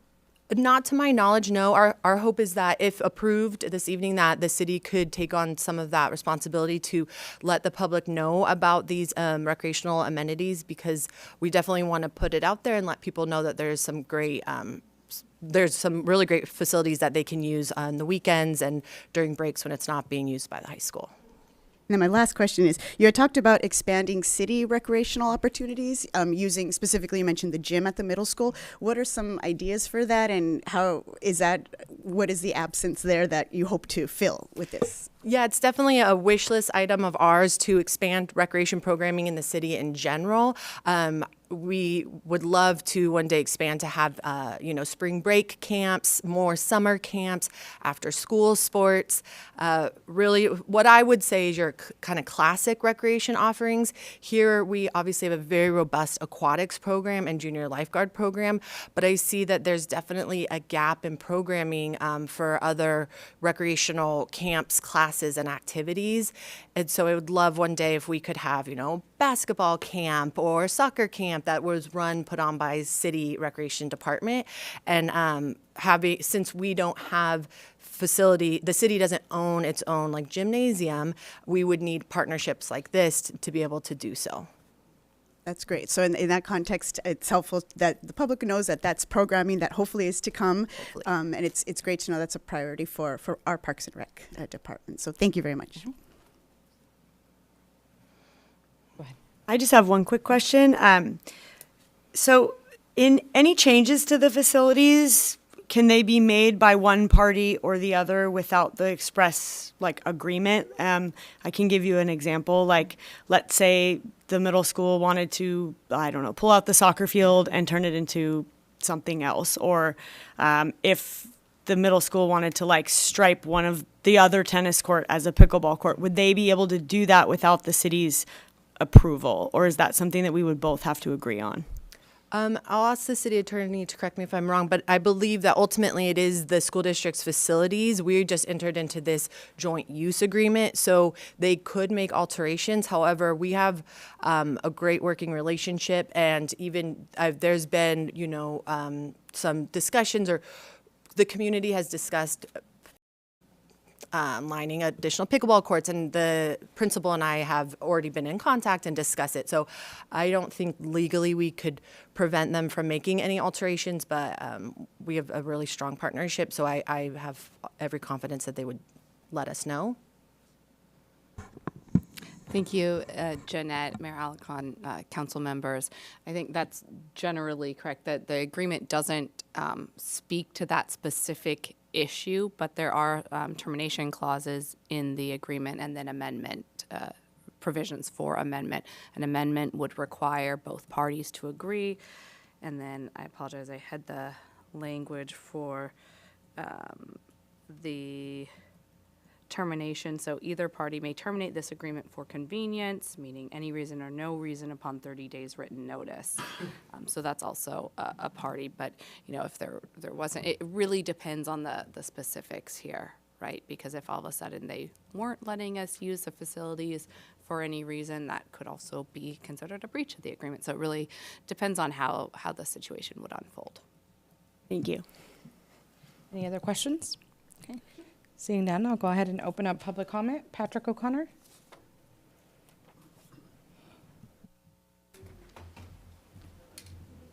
Thank you, Mayor, Council, and staff. My voice is particularly bad today, so worse than usual. I'm speaking as a resident District 5 and a neighbor of the middle school yard, so I'm pretty familiar with what goes on there. I will say I'm still sort of confused, even though the document, the presentation, and the discussion have all talked about what's available and not available right now. It's not clear to me in any of those discussions whether or not the track and field is going to be open for public use or not. In the document, in the background, page 2, paragraph 2, in almost back-to-back sentences, it refers to the track and field not being accessible because of the fencing. And then later on, it says that it actually is accessible, but nobody knows about it. So is it accessible or is it not? And will it be accessible or won't it? In the existing agreement, D3 and C3 both speak to hours being 3 to 7 and staffing and procedures for scheduling use being joint of this committee. The new agreement doesn't talk to any of that. It just speaks to the fact that it will be unlocked and not staffed. So I'm all for use of this, and I think people should be able to use it. Certainly got to protect the schools. I just don't know what's different between the old agreement and the new agreement, and certainly not sure what's changed to make it available, if it's been risky to make it available in the past. So it's still kind of confusing. The last point I would make is around maintenance. The district is responsible for the maintenance, and they definitely use pesticides in that area. They should not be using pesticides. Thanks.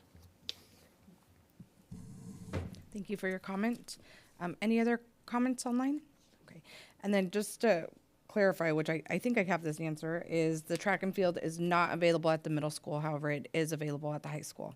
Okay. And if there's any other clarifying information you'd like to provide the speaker with? Yes, you're correct, Mayor, that the middle school track and field is not available to the public due to the fencing around the area. But in light of that, we wanted to highlight that the high school track and field is available to the public.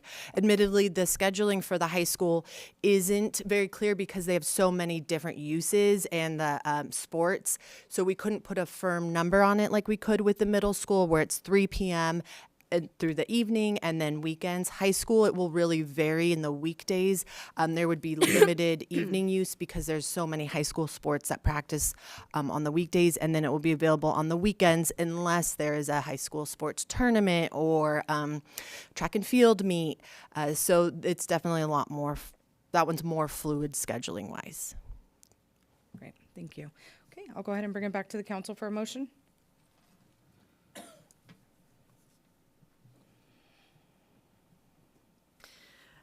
I move to adopt resolution number 6366, approving the measure. Oops, wrong one. Sorry. Got ahead of myself. I'm so excited. I move to authorize the city manager to execute the agreement for the joint use of Carpinteria Unified School District athletic facilities and find the execution of the agreement for joint use of Carpinteria Unified School District athletic facilities is exempt from CEQA pursuant to sections 15060C2, 15060C3, and 15061B3 of the CEQA guidelines. Second. Okay, we have a first and a second. All those in favor? Aye. Aye. Thank you. Moving on to agenda item number 6, which is adopt resolution number 6366, approving the Measure A 5-year local program of projects for fiscal years 2025 to 2026 through 2029 to 2030.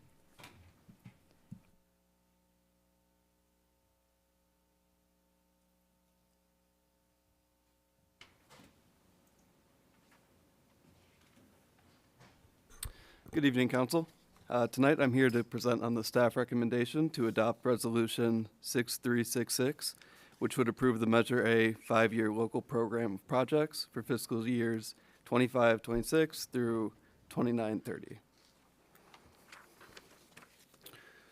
So to provide some background on what Measure A is, as well as the local program of projects, in 2008, the voters of Santa Barbara County approved Measure A, which extended for 30 years the 0.5% sales tax for transportation purposes. Measure A contains a strategic spending plan that includes regional projects as well as local programs and projects that are funded by monthly allocations to each local agency. Each year, the program of projects must be presented annually at a public hearing and approved by a City Council resolution for submittal to the Santa Barbara County Association of Governments, also known as SBCAG. Measure A can only be spent on qualifying programs and projects that are described in the local program projects, such as maintenance or construction of roadways and bike and pedestrian facilities, operations of urban forestry street tree programs, roadway drainage facilities, and operation of traffic signals. So the program of projects primarily focuses on two main components that compliance will be certified through resolution. The first of the two being a maintenance of effort, or a MOE. The Measure A requires the maintenance of effort expenditures where each local agency must continue to expend discretionary they must continue to expend discretionary non-Measure A funds for transportation maintenance and capital projects equivalent to the amount expended by the local agency in budget year 2007-2008. This MOU, however, though, is adjusted each year based on revenue growth or decline of the measure revenues. The city historically used the general fund to meet the subsidy or maintenance of effort requirement, but now uses Measure X fund. The second component is alternative transportation. So Measure A also requires a minimum of 10% of each local agency's Measure A allocation to be spent on eligible alternative transportation projects. We must meet or exceed by the 5th year of the Measure A program every 5th year thereafter. So far, the city has exceeded this in each year of the program. Some of the alternative transportation projects include maintenance and construction of bicycle and pedestrian facilities, the safe route to school improvements, reduced transit fares for seniors and the disabled, which is done through funding provided to Help of Carpinteria and Easy Lift, and then also education outreach programs on alternative transportation. As I mentioned, we have been exceeding this each year. Typically, we exceed it by an additional 10% for a total of 20% expended on these projects. And then this attachment shows just each year how much we've expended on these alternative transportations. So down here would show, right here actually. So back in 2021, we spent about $352,000. 2021-22, we spent $123,000. 22-23, $157,000, and last fiscal year we spent about $193,000 on alternative transportation. And then, as for the actual form that we'll be submitting to SBCAG, it is this Excel document. It's going to be a little hard to see because it is quite large. But what this document is showing is our plans and projections on how we're going to expend the money that's provided through Measure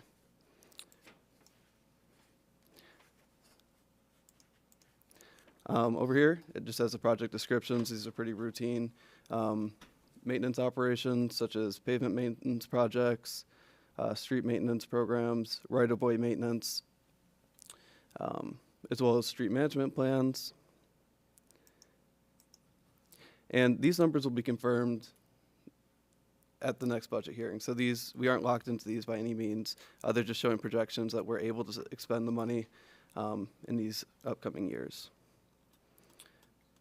And then again, one important thing is that we want to continue to meet this 10% expenditure on alternative modes of transportation. And as we can see through these calculations, we are exceeding it, and we're currently about 20%.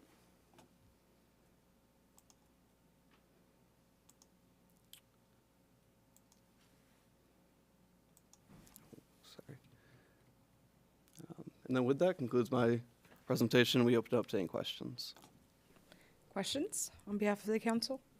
Yeah, one question I received from a constituent recently was about regarding one of the projects on the list. It's a Franklin Creek Trail. Can you give an update on where we are in that process? Yes, Vice Mayor, through the mayor, the Franklin Creek Trail Improvement Projects, I believe is what you're referring to. Yes. So that particular project is currently in the design phase. So we, Public Works Department, is working with the Community Development Department in obtaining internal project approvals, like for example, the Architectural Review Board, to get their approval of the project. It is estimated for ARB, Architectural Review Board review next month at their, I believe it's the second Thursday of the month of March, that we're looking to present the project to them. And then after the design phase, thereafter, we go through the routine of putting it out to bid. So should ARB approve the project, we're looking at maybe spring, summertime to put it out to bid. Okay. As But we're- we do have the general design documents so that people, I remember there have been some presentations on that. So those have been presented, and then now it's going to ARB next, it sounds like. Yes, Vice Mayor. Should any of your constituents or any of the council members' constituents be interested in the Franklin Creek Trail Improvement Project, we do have the preliminary plans for their viewing. They just set up an appointment with the Public Works Department. Our project manager is Josefina, and she'll be able to show anybody the preliminary plans. Josefina Arechiga, excuse me. I forgot her last name. This is somewhat related. So then for the Safe Routes to School education program, where I saw that on the spreadsheet, where does that money go once the city receives it through Measure A?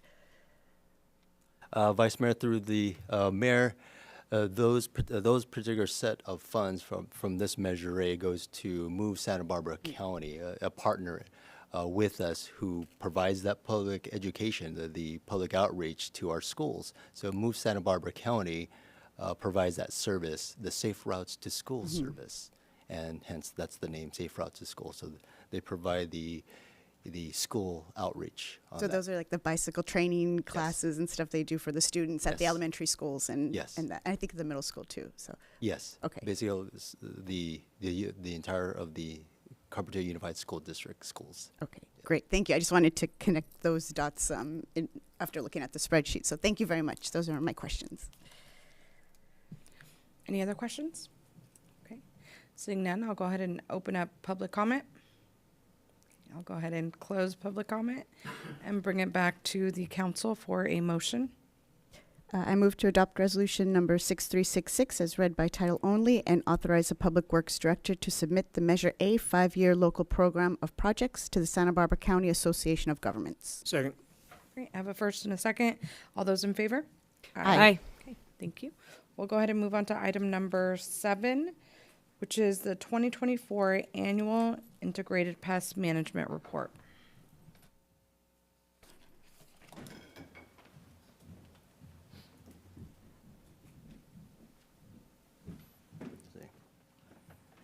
Madam Mayor, this will be a co-presentation between myself and the Parks and Facilities Supervisor, Tiffany Smith. So I'll just start off with a brief background on the integrated pest management. And here on, I'm going to be calling it IPM, or integrated pest management. So back in January 2012, the City Council adopted resolution number 5355 that established the integrated pest management policy, the IPM policy, to minimize pesticide use at city facilities, parks, and open spaces, as well as streets, right-of-way. The policy aims to reduce environmental and public health risks while allowing for pesticide use only in designated circumstances. It does require, the IPM policy does require pesticide-free zones in park play structures or playground equipment and picnic areas, except in the event of emergencies. Also, the IPM incorporates best pest management strategies recommended by the University of California, Davis, the California Invasive Plant Council, and the California Department of Pesticide Regulation. In your staff report, there are key provisions that are listed, and I'm just going to go through them by name here. Minimizing pesticide use, that's number 1, key provision. Number 2, IPM methodology, basically implementing a systematic approach in pest control. Number 3, pesticide-free zones. Number 4, use of recognized best practices. 5, environmental protection. That basically seeks to prevent contamination of soil, air, and water while protecting people as well as animals like pets, and that are beneficial to plants and insects as well. Number 6, training requirements. In order to implement this policy, there are mandated training requirements of all personnel in the use of pesticides. 7, interdepartmental coordination. That's basically within city departments as well as our own contractors, city contractors. The establishment of an IPM advisory committee. Your city council in the last special city council meeting appointed appointees. And Public Works Department, we do have that list of appointees, and thank you for appointing them. We will reach out to them pretty soon. This is a new year, and I'll touch a little bit about the advisory committee. Last year, we didn't have one, not a single one. However, with this new community, our city staff will reach out to them, but we do encourage the committee to to take the initiative, take a proactive approach in reaching out to staff. Usually, at the time when the former Parks and Facilities, Parks and Recreation and Community Services Director was in place, it was under that particular department's purview. I can't speak to the particular frequency during that time, but I do know now it's within the Public Works Department. In the last, 2 years, we're going to jumpstart this IPM Advisory Committee. So going on to this list, number 9, public outreach. As part of the policy, we have to promote a community awareness and education on pesticide reduction.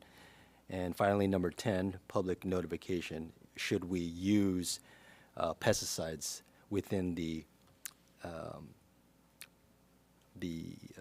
pesticide-free zones?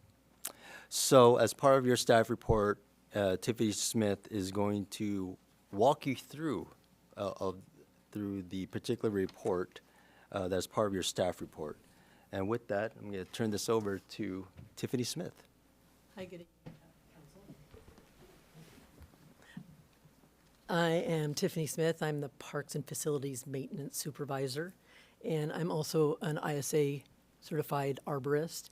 And in the past, I was a certified pesticide control operator with the California DPR.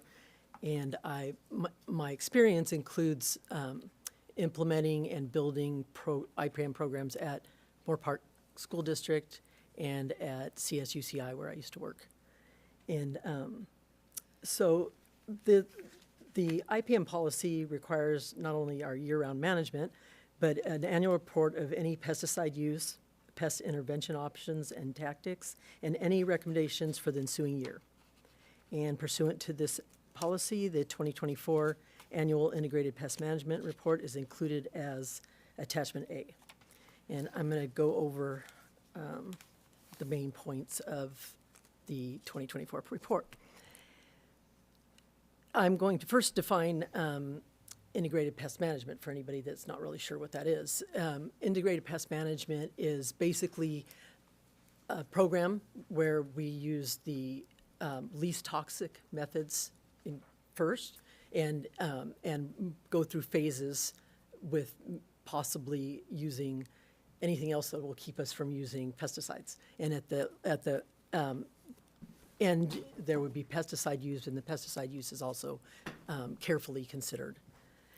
And some of the other things in our IPM program is it does establish our pesticide-free zones where we don't use any pesticides ever, and that would be the play sets and picnic areas.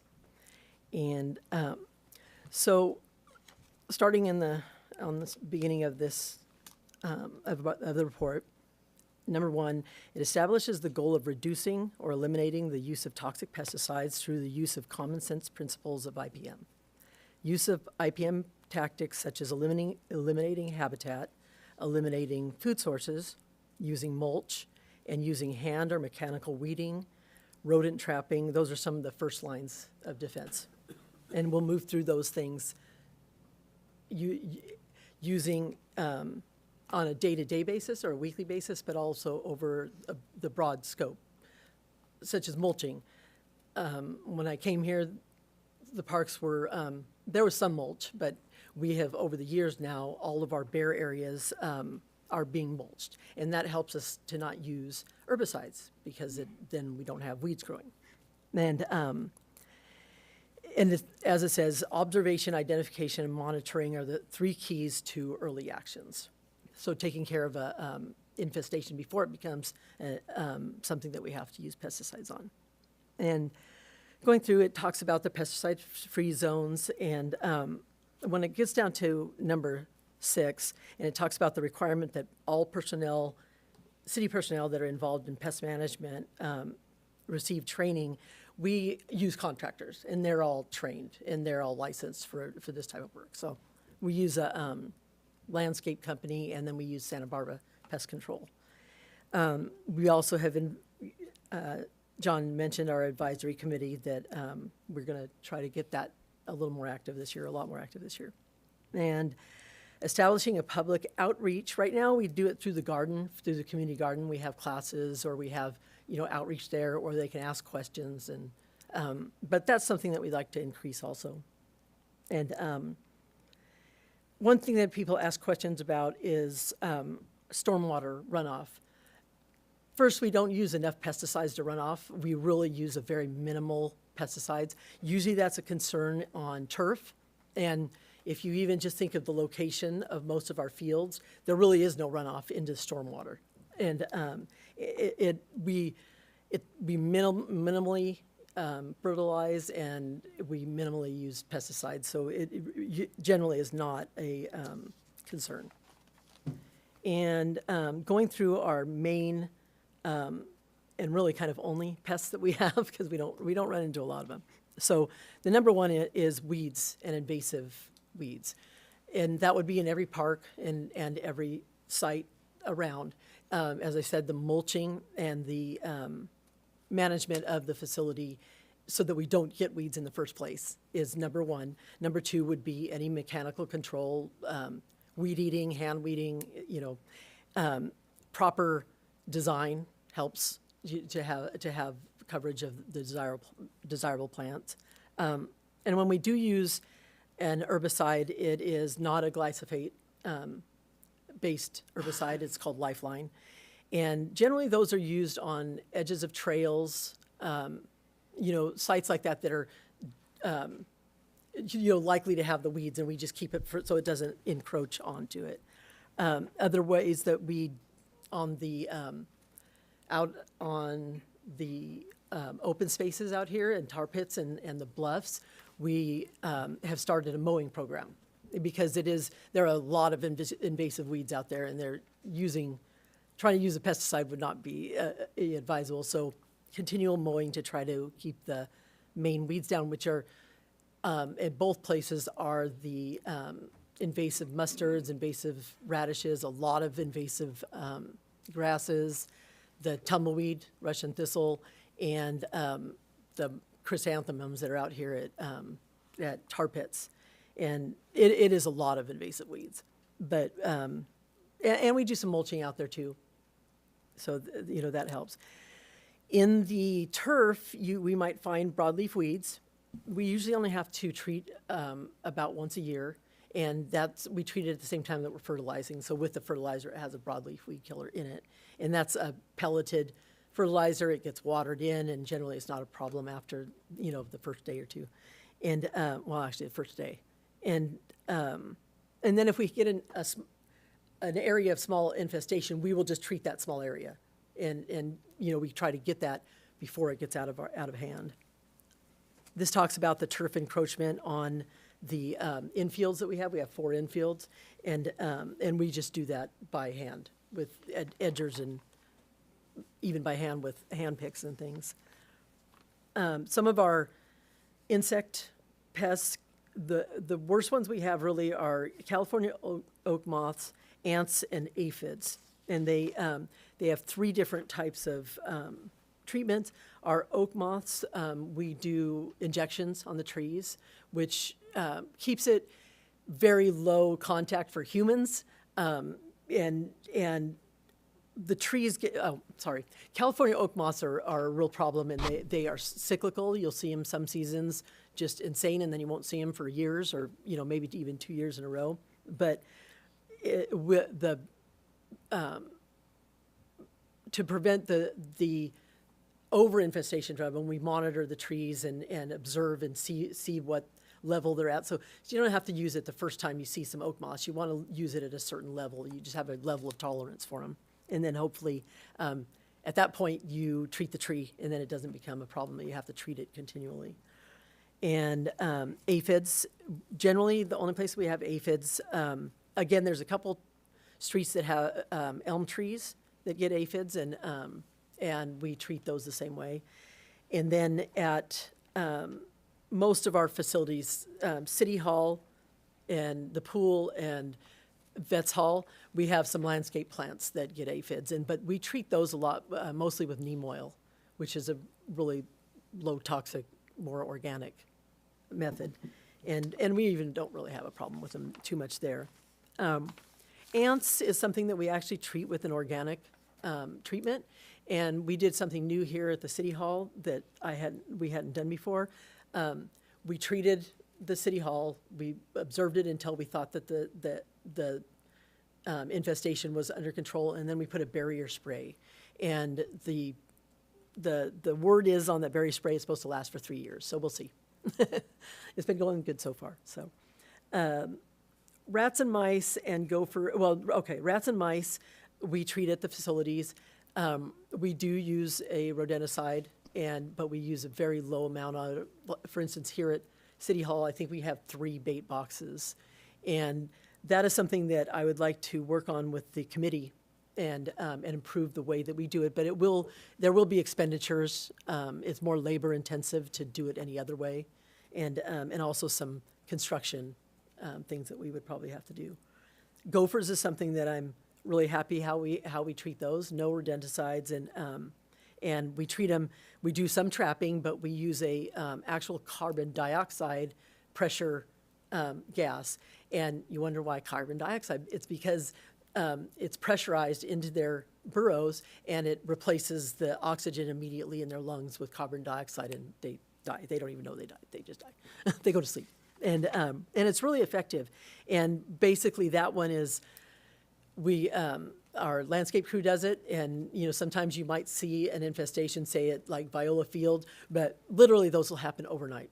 Gopher, it'll be like 1 or 2 holes, and then the next day you see 40 of them, and we go in and mostly use the trapping is effective also, but the problem with trapping is you got to fence it to so nobody gets the trap. No public gets to it, so the carbon dioxide works really well. And I think that's all of our main. The only other pest that we see is occasionally that I've dealt with since I've been here is hornet nests, and we call a specialized company that comes out and gets them for us, and that because there's nothing with hornets. There's nothing else we can do if they're near the public in the parks. Then they're just mean-hearted little things. And that concludes, I think that's all that I have. Questions? Thank you, Tiffany. That concludes staff's presentation. Questions? Sure, thank you. Just to let the public know, yes, I'm also certified by the state for pesticide applications. So, Tiffany, we work together well. I remember that you do a great job on that. Couple of questions I do have. You talked about pesticides, but you did include it in that herbicide, so I anticipate that you're also using that. And you said broadleaf control, weed and feed basically is what you're talking about there. Exactly, yeah. So that would be most of your turf fields then, correct? Mm-hmm. Okay. Since we are subcontracting a lot of this work, and the public, if they were to want to get information on that, are we as the city actually tracking the application quantities of specific pesticides? So they track it, and we could get the information from them if asked. If the council thinks that we need to track it, I could get maybe a quarterly. I would recommend that. So if the subcontractors are coming in there, we'd like to get an actual application report. Percentage numbers of what's being used. That way least the public's aware of that in case we have to check on that one. The other question I have has to do with the state parks, Carpinteria Unified School District, and other outside districts specific. Are we coordinating anything with them, or is this specifically just within the city bounds that we as a city are doing this? So it'd be city property parks? Yeah, we haven't coordinated with the state or the school district. Okay. And the school district is under pretty strict, more so than other public agencies. Agreed. So hopefully they're following their. Okay, I was just curious on that one, whether or not we were doing this for specifically our properties, our parks, or whether we're including this as a, quote, public awareness also. Something that we may want to do in the future would be bringing awareness to integrated pest management processes and procedures. I'm very interested in furthering public education or outreach. Okay, great. Those are my questions. Thank you. Excuse me, through the mayor, Councilmember Nomura, in regards to the first request, is that, just for clarification for city staff, is that information you'd like to see in Generally speaking, that's required. Any piece of public lands that has any type of pesticide application to it is supposed to be actually reportable. So that's why subcontractors are included in that. Yes, thank you. Would you like to have that information as part of the next annual integrated pest management report? That type of information? We could. Yeah, okay. It's more for public knowledge than anything else. Any other questions? Yeah, just a couple quick questions. So, Tiffany, you had mentioned that there's a lot of the invasive growth on the bluffs. And I remember we had the Bluffs Restoration Day about a year ago. We had a couple of those days. I think in terms of the public understanding, like you're saying, public education of knowing what the invasive species are and the weeds, I think sometimes, like you had mentioned earlier that the mustard is starting to bloom right now, and I think for a lot of people I think it's very beautiful and that it's it's something that they wouldn't necessarily want to see removed. So can you talk about some of the native plants that belong in town on the bluffs and what those are, so that people are aware that when the non-natives are being removed, they're being replaced by some really great options too. Yeah, thank you. It's actually a subject I love to talk about. One of the biggest things that we see going up Carp Avenue is that large field, right after tea time. And right now it looks like it's supposed to be a grassland. So almost everything in that field is an invasive.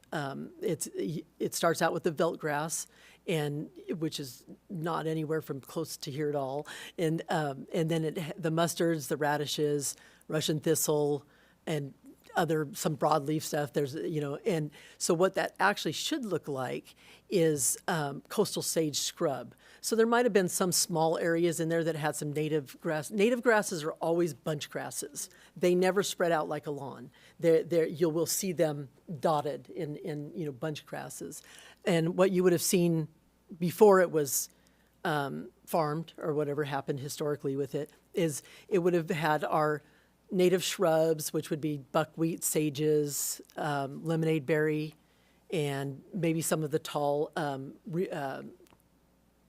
grasses, and then maybe some spots in there that would have had small areas of grass. So it wouldn't have looked like a grassland. But it's beautiful nonetheless. You've seen it up and down the coast as you've driven, places that haven't ever been farmed. And it has a different look, and that's one place that you really see it is just between here and Ventura on the more steeper slopes on the left-hand side if you're going this way. And that's what it would have looked like in the past. And that's what it should look like now, although we do discuss that we might try to want to include larger native grassland areas than probably would have been there before, just because people are used to seeing that there. So, and there wouldn't have been many trees, anything larger than maybe 10 feet out there, unless it was a ravine or a creek. Mm-hmm. And although we do have that one row of nice sycamores and mule fat and willows out there, and it was kind of a little ravine there. So. And somewhat related, though. So are there any plans for the city to have another community volunteer day to do restoration either at the Bluffs or the Salt Marsh or any of kind of our open spaces that do need that rehabilitation work? So I'm really excited about doing that, and I'm available to logistically, make sure that that happens. And I would love to have anybody that, maybe, if we get people that are interested. What we did before was we had the Civics Park fellow that, she set it all up for the volunteer. What's that? Yeah, and the education, yeah. Oh, yeah, and we at the community garden, we do education, and I am, would be available to go over there and do education since it's already set up there, if somebody wanted to learn more about invasives versus natives, for instance. That's great. Thank you. Yeah. Thank you. Also, the Tamale interpretive play area is 100% indigenous. That may be somebody else you could take a look at. Any other questions? I just have a couple quick questions. Monica, you asked the question I was going to ask, which I remember last year when we did the community project out at the Bluffs, there was the native plants were marked, and I felt like that was a really exciting thing for me as a person who grew up here and thought mustard was a native plant to realize it wasn't. So I would love to see us do that again. Because again, that's just education and people like to be part of it. With the oak moths, just of curiosity, you said that you inject the trees. What are you injecting the trees with? With, hold on. Sorry. I don't know how to, we have it in there. We should have it in there. I'll get it back to you. Oh, imidacloprid. Okay. That's what it's called. It's fascinating to me. Yeah, so it is a pesticide. It is a systemic that's made for that. Got it. Yeah. No. And then my next or last question is something that, because the most utilized open spaces are our parks. I'm thinking El Caro, Monte Vista, Viola. And so those shareholders really notice when the rodents are active. And I think it would probably be really beneficial to know how often or what the frequency with which we're treating the gophers specifically, just because it does sometimes present a public safety issue when they're quite active. And just as a person who is at those parks regularly, I would love to be able to say they're treated on X times a month or whatever. So that kind of information could be really helpful just for the general public, if that's a possibility. It is, we could do more of a education and tell. Sure. So what we do right now is that they are checked by our crew every time that they're working on them. And then once a month, we have the, a specific person that goes out to each field and works with them. Great. But as you know, in a month, you could go from, the gophers could Totally. be taken over. But at this time, it would be a good time to say that any public that is on the field, take a picture and go onto our website and use the GoGov request system, and we answer fast. I mean, I usually respond to that within, if it's during the daytime, I respond instantly and tell the crew that there's a problem at one of the fields. So that's super helpful. Thank you. Yeah, thank you. Seeing no other questions, I'll go ahead and open up public comments. I'll go ahead and close public comment and bring it back to the council for a motion. I'll move to receive and file the 2024 Annual Integrated Pest Management Report. Second. Okay, we have a first and a second. All those in favor? Aye. Aye. Move on to item number, would you like a break? Okay, yes, we can take a 5-minute break and we will reconvene at 7:55.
Welcome back to the City Council meeting in Carpinteria. Today is February 10th, and we will resume with item number 8, which is the second quarter department reports for the fiscal year 2024-2025 budget.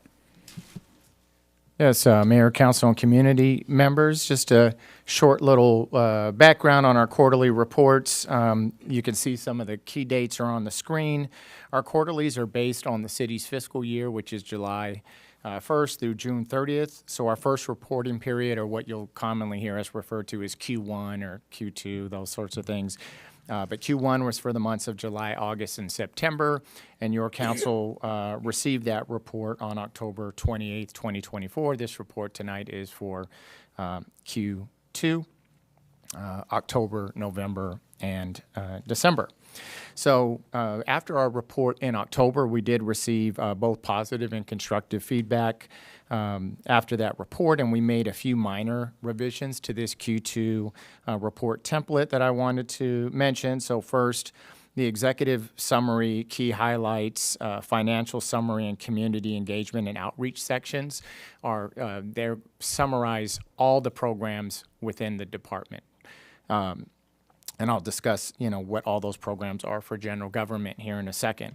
In the first report, those sections appeared for every single program, and what we ended up having was a repeat of a lot of information, which just lengthened the report, and it wasn't reader-friendly. And so trying to increase transparency is also making things easy or to read. And then lastly, we removed the table format. There were boxes, which seemed really nice at first, but then as they ran down the end of the paper, it made things confusing. The programs might have started in the middle of a page after another one ended. We discontinued that, so every new program starts at the top of the page. And also we worked to improve consistency with how the information was presented across all departments, again, just for more readability. And so those are some of the changes that you'll notice. The purpose of the quarterly reports and why we started doing it, first is part of City Council's goal number 1, which is to enhance public outreach, education, and transparency. Also to promote accountability for us as staff. And then lastly, to just make us more nimbler as an agency overall, so that as we get better at this, we look forward to talking to the council about the work that we're doing, especially actually as we get to the 2-year strategic plan.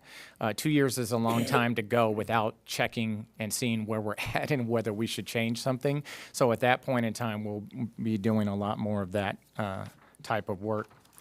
Now, if I could explain to you what some of the sections are. So again, the executive summary is just a written summary of all the work happening within all the programs, very high level.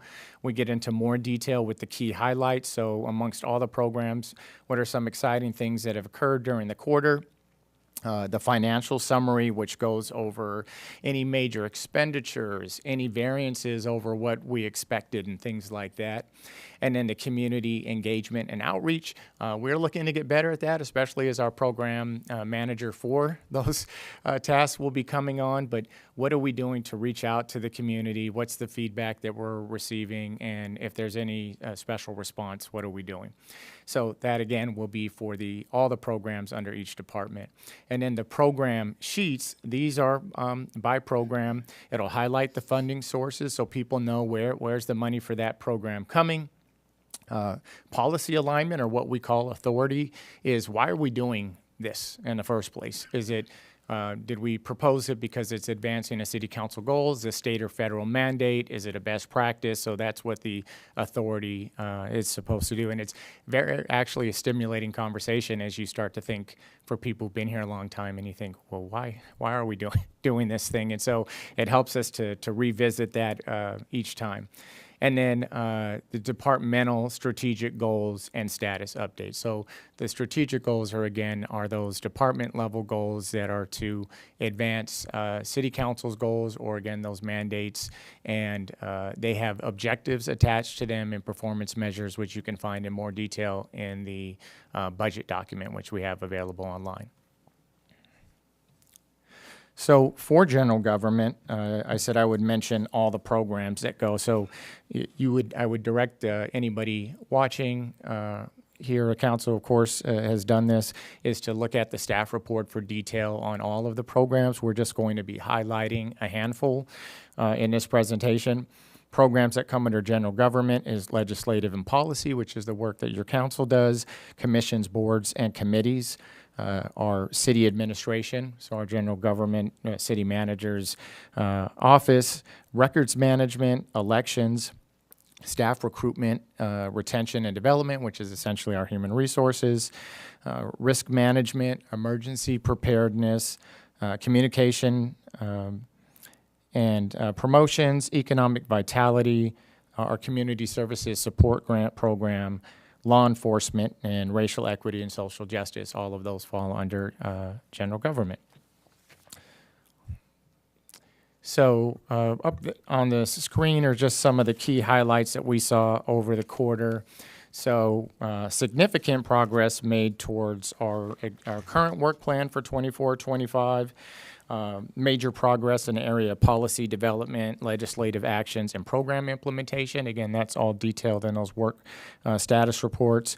There were challenges, most related to staff vacancies and just competing priorities and always juggling those. And the priorities become competing when you don't have enough staff, and then staff has to make the determination what to do or what levels to reduce down to make all the work continue.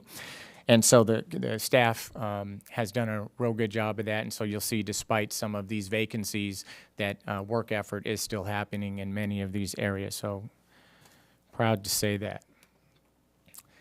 Major milestones achieved.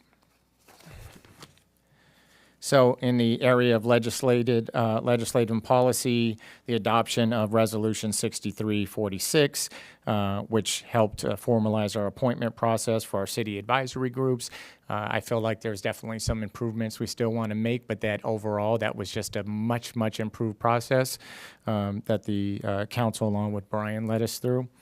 The elections and the successful completion of that, there's just a lot of work that goes into that. And so Brian, as our city clerk, a lot of work there. Risk management. So we initiated an audit of all City of Carpinteria contracts and agreements. And so that was a lot of work, but that's part of risk management and ensuring that we have all the appropriate documentation. Law enforcement, we welcomed our new chief. We introduced the written monthly law enforcement reports. It's hard to imagine that before that used to just all be verbal, and so now we have something to go back to. And then we have increased participation in our community events with our law enforcement team. Also for city administration, we completed and entered into an agreement with Wildan, that's an engineering firm, to thank you. I'm gonna keep doing that. To commence the AB 939 Assessment District cost recovery efforts. That's our solid waste programming, and then completed data gathering phase of the project. Also for city administration and promotions, working with Leah's no longer here for me to praise for those efforts, but a robust outreach campaign to help really promote our strategic planning development process. And that was those community surveys that we had online, along with the workshops and the A-frames and the ads in the CV and the Coastal View News. So a lot of time and effort goes into that. And so significant issues or challenges encountered. Again, the staffing vacancies, particularly in the areas of emergency preparedness and communications within general government. You'll hear more about other vacancies within the other departments. Barriers to engagement with Carpinteria Spanish-speaking community, requiring further assessment of outreach strategies. We realized that we could do better in that area. Increased competition with neighboring agencies has made recruitment for specialized and senior level positions more difficult. And so that's something that we are facing. and then the need for improved tracking systems and compliance processes in risk management and training initiatives. And so we'll go over some of that. And I also have Assistant City Manager Ryan Kintz, who's also joining me remotely and will be able to ask and respond to any questions related to risk management. So upcoming priorities for the next quarter, Q3.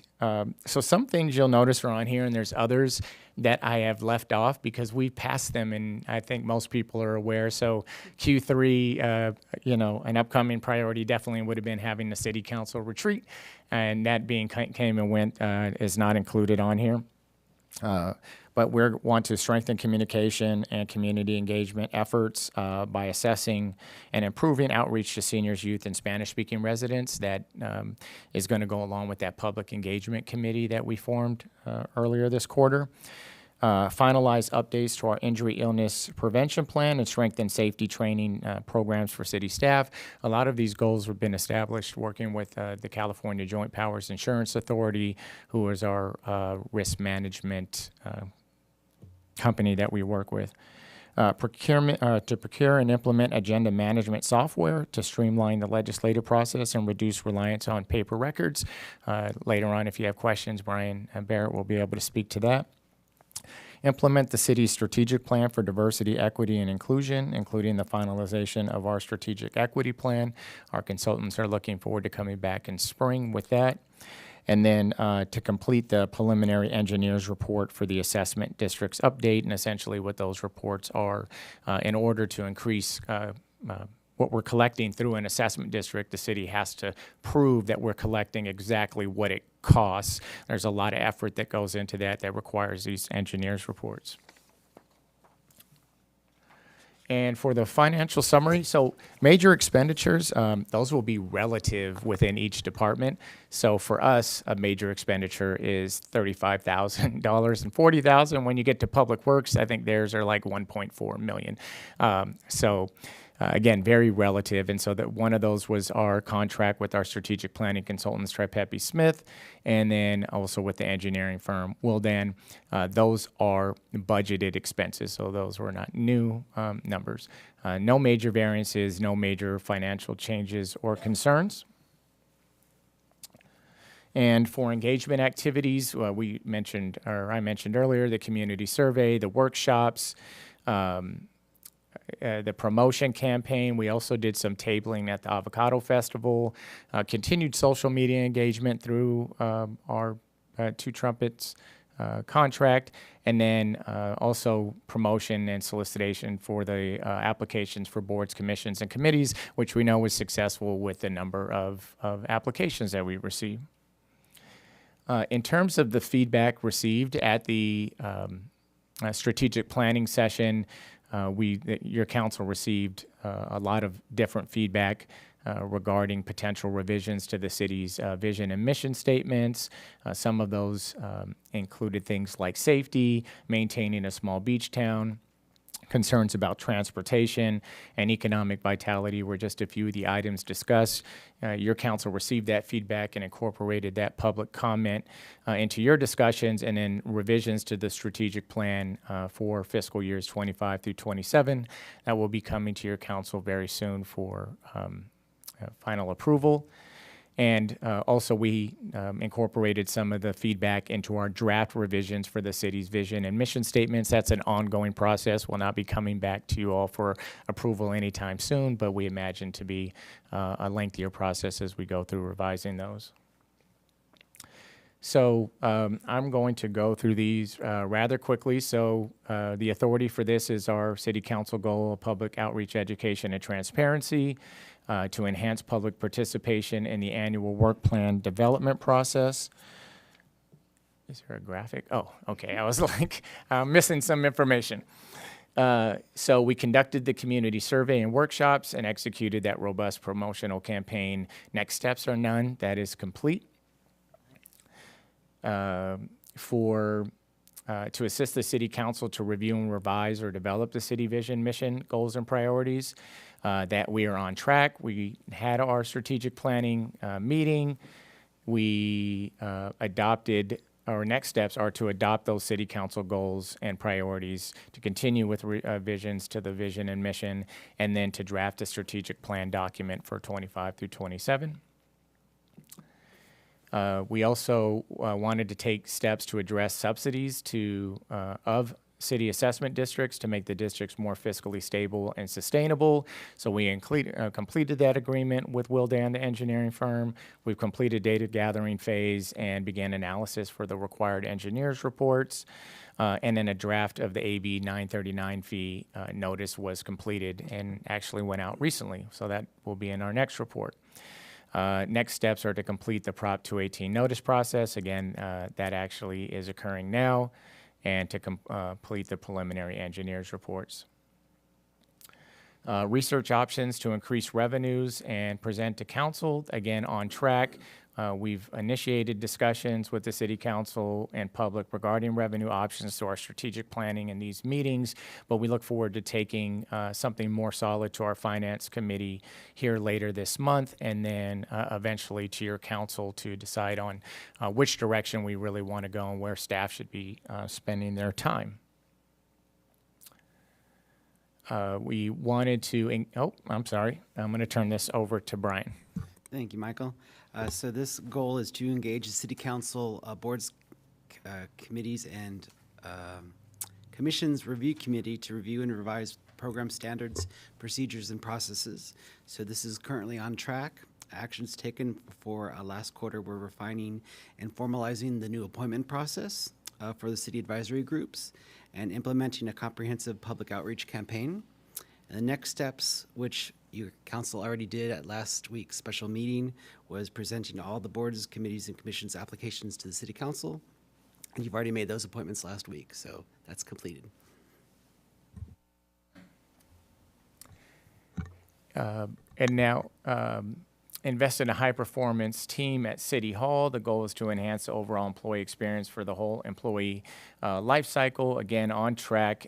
We've implemented a pre-screening interview process that's allowed us to speed up that process. Often the applicants that are interviewing for us more and more frequently are interviewing for 3 or 4 other agencies at the same time. So being able to speed up that process is vital. We conducted our open enrollment and retirement planning workshops for our staff, and researched and identified staff development opportunities. So doing a lot of work into developing calendars for our team here.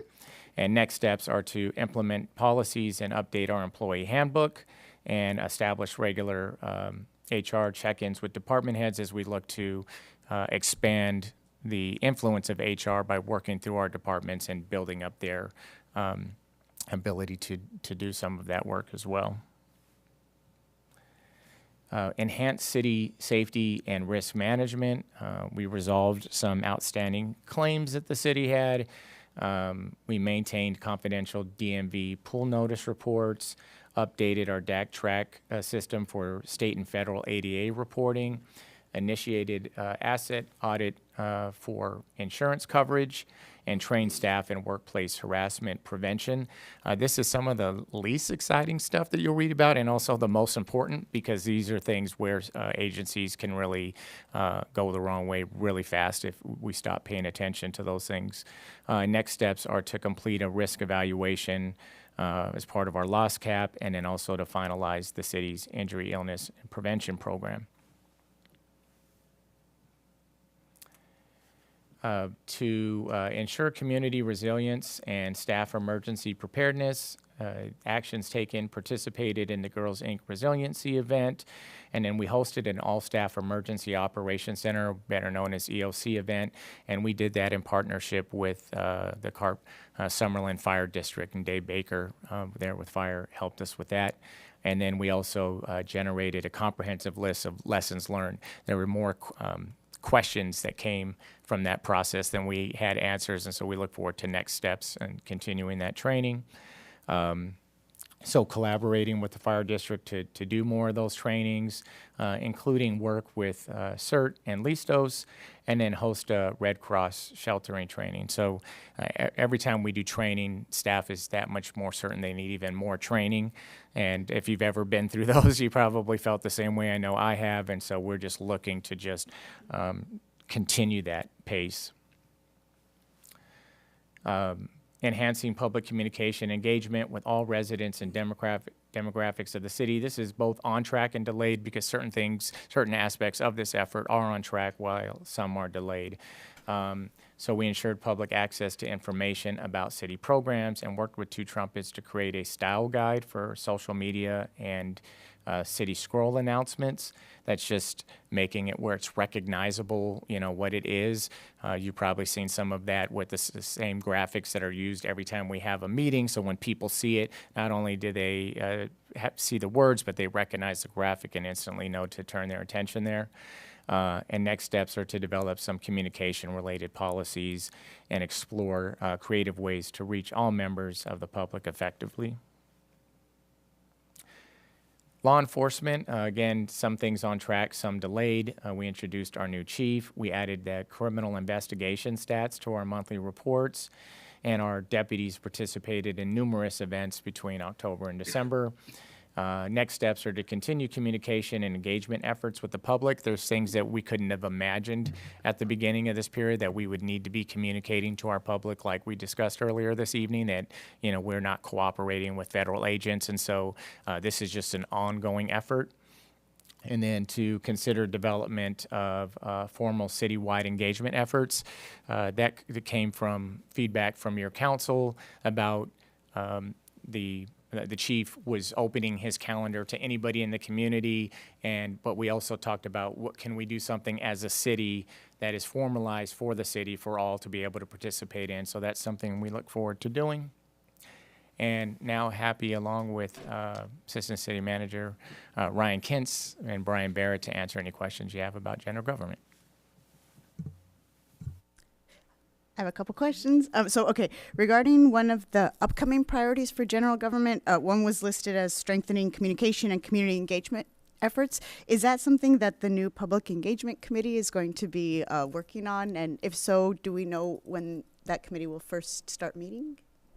Yes, Vice Mayor Solorzano. So our new program manager that's going to be overseeing that part of the work starts on the 18th.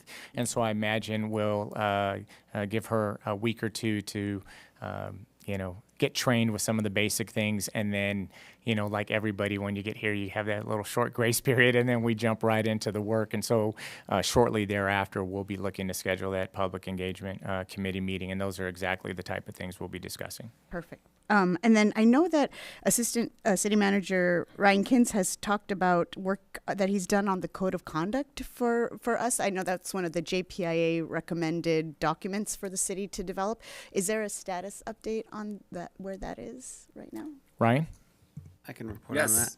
Yes, Councilman Solorzano through the mayor. Yes, we absolutely have that on our work plan, and we actually have it scheduled for Q3. So we're going to be bringing it to your council here at a March meeting or sometime in April, just depending on other priorities.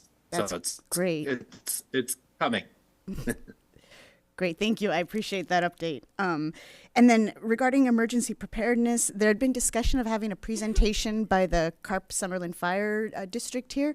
I was hoping that could be something that we could have at a council meeting soon, since right now fire preparedness is on everybody's minds. So if is it possible to have a sense of when that might be, and hopefully sooner rather than later?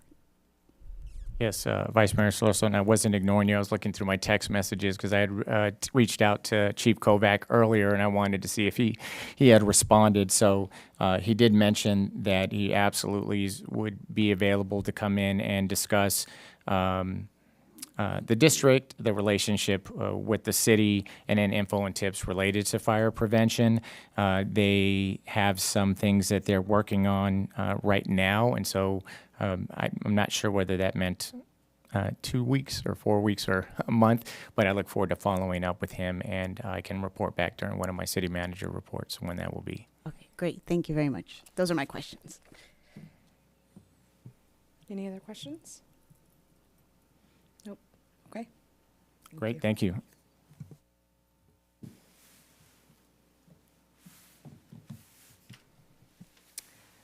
Good evening, Mayor, members of the council, and the public. My name is Lisette Maldonado. I am the Administrative Services Director. I'll be providing the Q2 update for Administrative Services Department. The Administrative Service continues to make progress on City Council goals. Key initiatives include the preparation of fiscal year 25-26 budget and continuing the work with the consultants to reassess the districts and AB 939 fees. Some of our key highlights, Administrative Services, as you know, completed the annual audit and finalized the annual comprehensive financial report for fiscal year 2023-24. However, unforeseen staffing challenges have impacted the progress of other ongoing projects.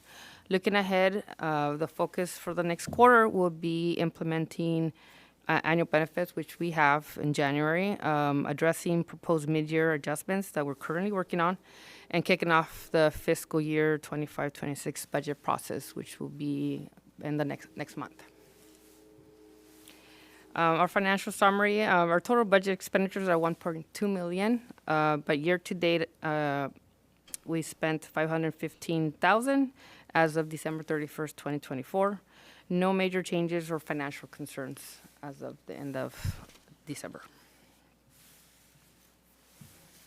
What our first goals demonstrate compliance with best practices for budgeting and financial reporting. Current progress is on track with the state controller report and street reports submitted this quarter. Next steps include submitting several other state controller reports, including city financial report, Carpinteria Public Improvement Corporation, and Carpinteria Street Lighting District. Additionally, the fiscal year 2023-24 annual comprehensive financial report will be submitted to the GFOA Certificate of Achievement for Excellence in Financial Reporting. Our second goal, evaluating current revenue streams. As Michael has mentioned, the current progress is on track with several actions taken this quarter, including the passing and certification of Measure B by the City Council, finalizing an agreement with Wildan for AB 939 and Assessment District revenue efforts, completing data gathering and drafting the AB 939 fee notice, and the next steps include estimating the Measure B revenue, completing the Proposition 218 notice process, preparing for City Council public hearing, and adopting new AB 939 rates, and finalizing preliminary engineering reports for the districts. Our next goal in central services is updating outdated city policies and provide staff with training. The current progress is delayed due to limited staff capacity caused by the vacancy of the finance manager position. No actions were taken this quarter, but the next steps include reviewing the cash handling policy and drafting the travel and credit card policies. We'll be we'll meet those forward hopefully in March. Our last goal provides resources to all staff to accommodate remote work. This one is the current progress is on remote policies delayed, with no actions taken this quarter. However, general government has made headway in developing the policy to establish guidelines to necessary resources and accommodations, ensuring the effective implementation. The next steps involves finalizing the policy and ordering the required equipment and software to support remote work, which we do have part of it in our budget for.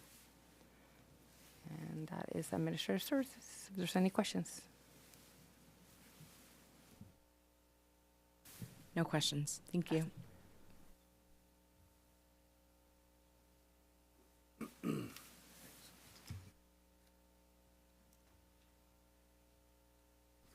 All right, if there's no questions for Lisette, I will jump into providing an update on the Community Development Department.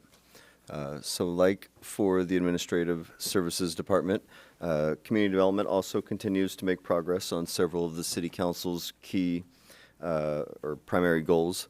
Some of our key initiatives have been continuing to make progress on the kind of big ticket item, long-range planning goals like the housing element and the general plan update.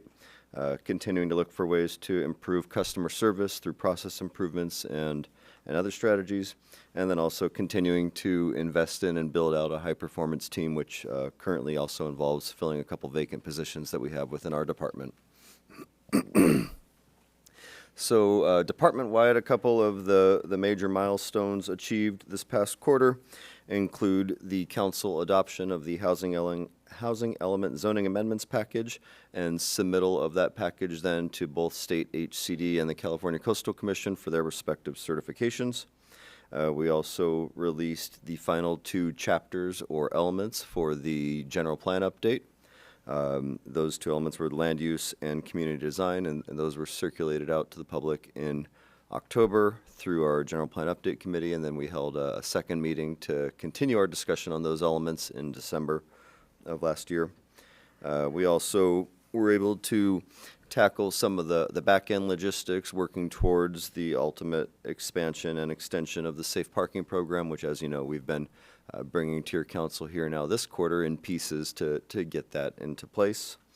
And we were also successful in launching and operating an online permit platform for rooftop solar projects. And this is in response to a state mandated requirement that these types of building permits be facilitated through an online permit platform that makes them faster and quicker for someone to apply for, pay for, and get issued their permit and get going on it. So we got that launched, and I think we've since maybe issued about 10 or 12 permits through that platform since it came on board in October. We haven't been without our challenges in Community Development Department. We've been plagued with a couple of vacant positions this past quarter that we're still working to fill and recover from. And also, we've experienced a temporary loss of large breed dog kenneling facilities through our contract provider for animal services. And so we've been working on some workarounds for that. In both cases, too, I think these challenges, right, kind of illustrate some of the vulnerabilities that come with having such a lean staff and lean, kind of services. And so some of what we're doing here moving forward is trying to figure out ways to build in some redundancies for these sorts of things, anticipating that we could have these types of problems in the future. So going into the current quarter here, Q3, a handful of the overarching top priorities include wrapping up the certification of the housing element, which, as you know from earlier this evening, we are now certified with HCD. And we're still working on wrapping up certification with Coastal Commission, but that remains on target here, hopefully for certification later this spring. We were also looking this quarter to release a complete public draft of the general plan update, and along with that, kick off the start of the environmental review process for that general plan update, which would be initiating what we call a programmatic environmental impact report. And then finally, we're looking to successfully recruit and fill for those 2 vacant positions within our development review and building division. In terms of a financial summary, the big news here is that we continue to outperform our budget projections in terms of revenues. In fact, our building permit revenue has already eclipsed or nearly eclipsed our projected revenue for the entire fiscal year.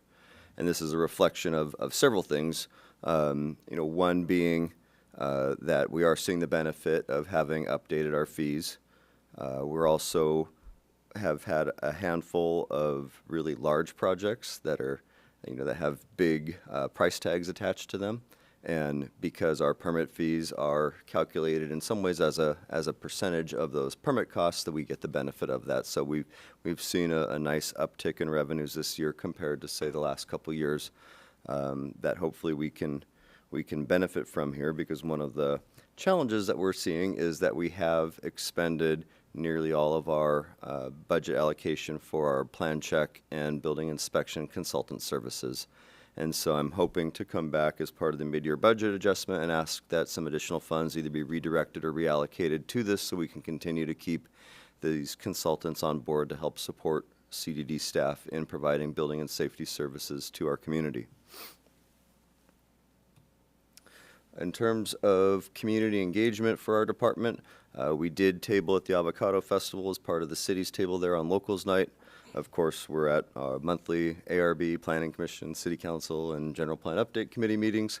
And we also had staff attend a couple of the local affordable housing related events that occurred this last quarter, both the Coastal Housing Coalition Conference and the quarterly Joint City-County Affordable Housing Task Force meeting. Some of the feedback that we received from the public, I just kind of highlighted a couple here. You know, one that we've heard repeatedly is the need for additional code compliance officers. We've also continued to hear from the community the need to prioritize affordable housing. I think that's probably capital A affordable housing, meaning deed restricted type housing. And then also, from our construction community and contractor community, we've actually had positive feedback to our interim strategy of relying on all consultant services to provide building and safety services for the city while we were going through this vacancy with the building inspector position. And so that's actually been, kind of a silver lining that I wasn't anticipating, because we weren't able to, backfill that position at a full-time capacity. So right now we have part-time inspection services in place and part-time permit technician services. And I was afraid that we'd be sort of limping along, but so far we've actually had a positive reception, and it seems like the construction community has been happy with the quality of service we've been able to provide through these consultants. And so in terms of response to feedback, we will be looking to make a request as part of next year's budget to reinstate that additional code compliance officer position. We'll also be continuing to work on researching and ultimately presenting to your council a menu of different strategies out there that could be pursued to help support affordable housing development here in Carpinteria. And we'll be looking at ways to continue to maintain some consultant support services for these building and safety services here going forward. And then, so moving into the actual programs themselves, forgot about the animation. Panic there for just a moment. Under the administration program, our main department level goals are to continue to invest in staff development and also to leverage software to increase staff capacity and productivity. And we continue to be on track in this regard. Once again, this quarter, like last quarter, nearly all of our staff have attended at least one training or conference that's relevant to their particular area of expertise. Again, we were able to launch that solar app platform and get that up and running pursuant to the state mandate.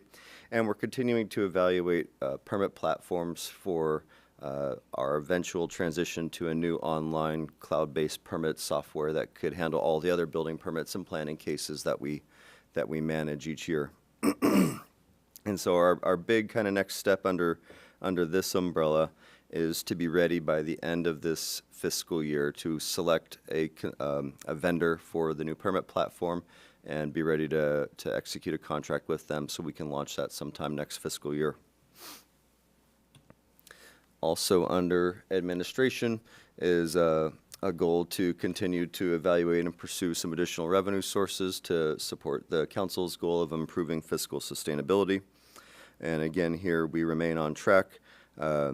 We had implemented at the beginning of this fiscal year a new building technology surcharge that we add on to each building permit that we issue. And the intention here was to generate hopefully enough revenue to at least subsidize the cost of the new permit platform going forward. And what we're finding, at least this year, is that we're on track to fully pay for at least next year's permit platform costs, provided we continue at the pace that we're going at right now. So this has turned out to be a great strategy and something that I hope continues going forward to continue to pay for this software and be self-sustaining and not have to come back and ask for a general fund allocation. And then also, we did notice that some permits were being undercharged, and this had to do with not all of our fee calculators being up to date. And so we've managed to identify that hiccup and get that corrected and make sure that going forward all building permits are being charged the full freight under our current fee schedule. That being said, Our building permit fees still are not, I'd say, keeping pace with our neighboring jurisdictions. And in fact, I think we're probably still behind by quite a bit. And so this is one area where I'm hoping to continue to do a little bit more research and get some numbers together on what that would look like or cost to pursue a more focused cost update study on building permit fees in particular, so we can bring that up to, sort of the area market, if you will, and maybe perhaps generate, some additional revenues there that can be used to support the department. On the advanced planning side, our big goals here included continuing on with implementation of our housing element and making progress on the general plan, and then continuing to engage with the county on some of the key land use matters that affect the Carpinteria area. And again, here we continue to be on track. As we've already talked about, we managed to adopt the housing element rezones and release those final 2 chapters of the general plan.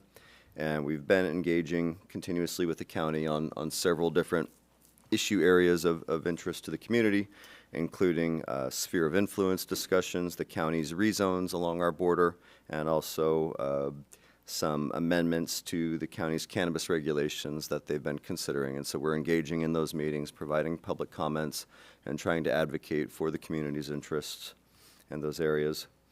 And here going into this current quarter, again, we'll hope to wrap up the housing element.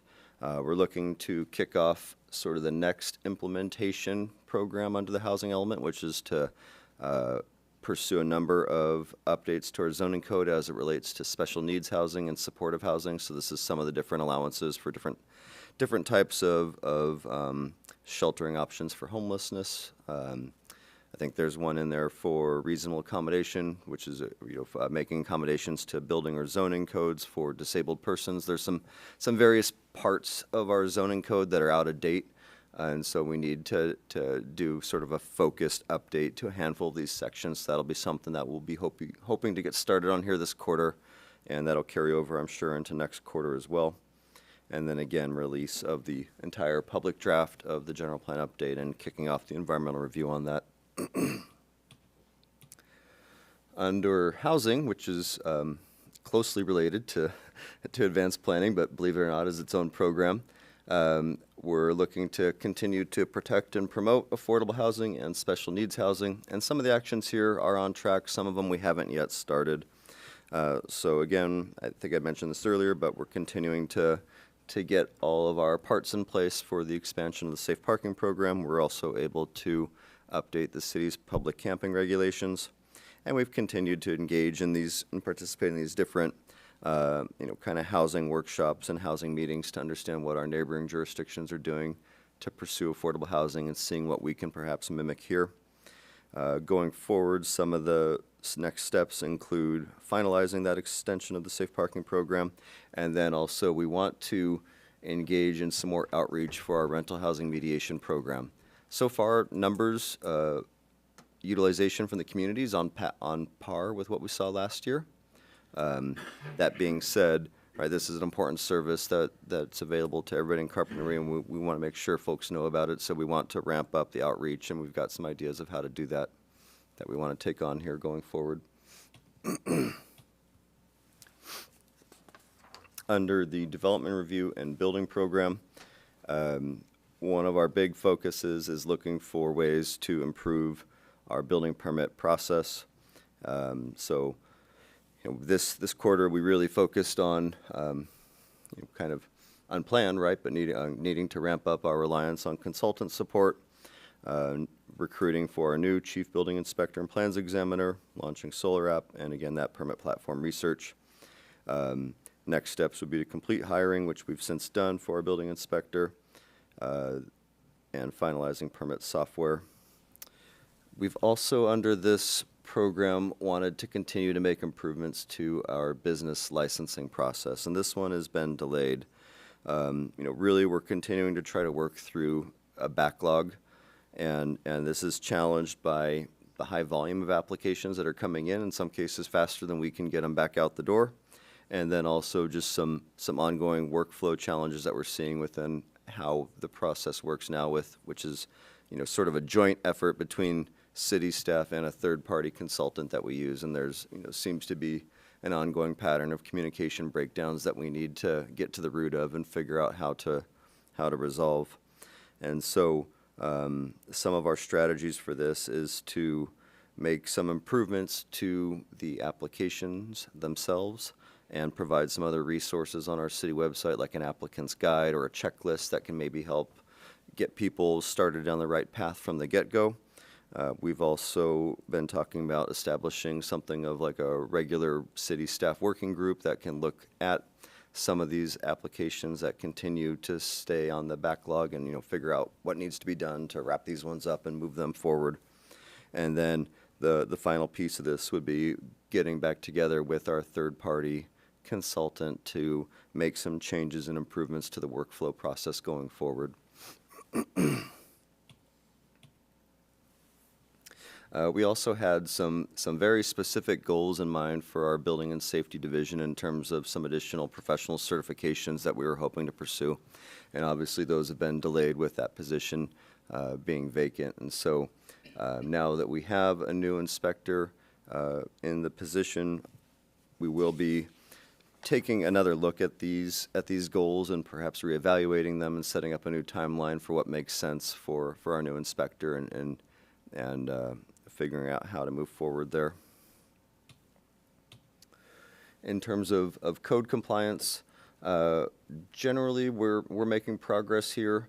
Some of our goals had to do with outreach for the multifamily smoking ban, the entertainment license monitoring, and also just the enhanced reporting of our code compliance activities. And so our code compliance team has prepared a draft of some of the outreach materials for the smoking ban, so we're looking over those and trying to get those finalized. As you know, we've also completed an update to your council on live music and licensing, and we're continuously trying to improve our tracking and reporting of our quarterly code compliance activities. And finally, under animal control, our big focuses this year were on trying to ramp up compliance with dog leash laws and licensing, and also improving our pet adoption program. And here we did have 2 pets that we were able to get successfully rehomed this past quarter. We're continuing to work on ways to improve and coordinate our outreach and advertising about animals when we have them available. And then we are making some progress towards establishing additional animal kenneling facilities in response to AMC's facilities being temporarily closed. And so the next steps here include looking at ways to improve our licensing software as part of the larger platform, our permit platform upgrade, and then also formalizing and executing an agreement with the Humane Society for additional backup animal kenneling services going forward. And I'll go ahead and wrap it up there unless you have any questions for me. I will add, for anyone who pays close attention, like our city attorney, that Megan Musoff, despite being not on that introductory slide, is still happily employed here, and we still very much appreciate her. Any questions? Go ahead, Councilor. My question might be like a new person question. Every meeting that I've been at, we've been like, let's get a new code compliance person. So what does that process look like, and how do we help that go faster, I guess? Through the mayor, councilmember mayor, some of this might be better suited for our city manager to answer. But I think, at this point, the main steps would be for staff to propose it as part of the budget, and then it's going to come to your council as part of budget considerations for next year, and decide where that falls in the list of priorities and things that are being asked to be funded. Thanks. In terms of that code compliance officer, then, do you have a sense of what I know it's restoring a position that had already been there, but when hopefully we get another one on board, what would the scope of work be for that person? Is it pretty much going to be the same that Henry is doing, or how does that look? Vice Mayor Alarcon, it would be some of the same overarching range of duties that or excuse me, Vice Mayor Salarcino, I'm sorry. It would be the same types of duties that our current code compliance officers participate in. I think the benefit would be that with additional staff capacity, we can transition back from being completely complaint-based to being a little bit more balanced of a proactive approach to code compliance and still also responding to complaints. I think also, right, to the extent there's certain priorities that the council or the community wants us to emphasize that maybe now we can't really devote a lot of energy to. Having that additional staff capacity would give us more flexibility to say, hey, we want to spend more time enforcing leash laws out on the Carpinteria Bluffs, right? And we could make that, part of our code compliance staff's, kind of ongoing duties and have a little bit deeper bench right now, where most days we're spread thin with just one officer on duty. Thank you. That's helpful to hear just what the vision for that will look like, since it might be a little different than it was before, depending on council priorities. And then, so you had talked about getting the programmatic environmental impact report for the general plan, like the EIR for that. And I just wanted to clarify that I know we also had talked in previous meetings about the EIR for the surfliner. And so I just maybe for the public, like what are the EIR categories that the city is going to be pursuing for these different levels of projects? Vice Mayor Solorzano. Right. So there's different levels of environmental review, and then there's also even kind of different types of environmental documents. So in this case, right, you're asking, I guess, about the difference between what we might call a project level environmental impact report, which is something that we would prepare for a specific project like the Surfliner Inn or like the Carpinteria Bluffs Resort, versus a programmatic EIR, which is something that we would prepare for something kind of larger and broader in scope, like the general plan update, or perhaps maybe like a zoning ordinance that could apply across a multitude of properties and potentially affect a multitude of future projects. And so the big difference there is a programmatic EIR is going to take a much higher level approach towards evaluating the potential impacts of an action and then identifying mitigation measures. Whereas a project-specific EIR can get, very detailed into the nitty-gritty of this project's going to generate exactly this many traffic trips or have, use this much water or what have you. It's kind of a more coarse level of review that's reflective of the fact that we don't have all the particulars of where exactly new development might occur or at what intensity, but we want to, at least a high level, start to anticipate what those impacts might be and how to mitigate those impacts.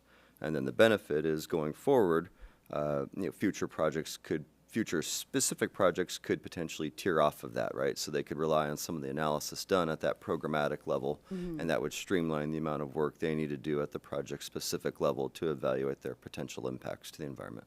So how long would an EIR like that last? Then, the shelf life of it. That's a good question. The intention, right, is that by evaluating kind of the build-out scenario or under the lifetime of the general plan, that to some degree that environmental document could remain valid for the lifetime of the general plan, or of that addition, if you will, of the general plan, right? Because we update the general plan roughly every 20 years.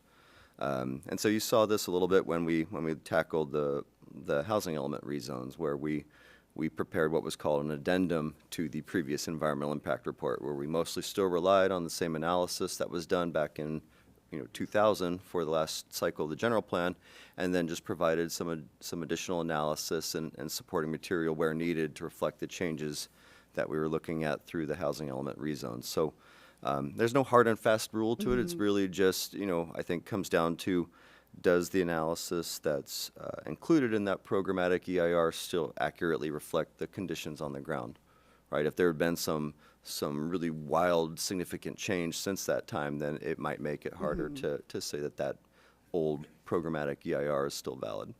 I appreciate that. Thank you. I figured if it was confusing for me, then maybe it might be confusing for other people. Just hearing EIR be part of what we're discussing. It's confusing to me sometimes. I wish I had Mindy here. She's really my CEQA expert.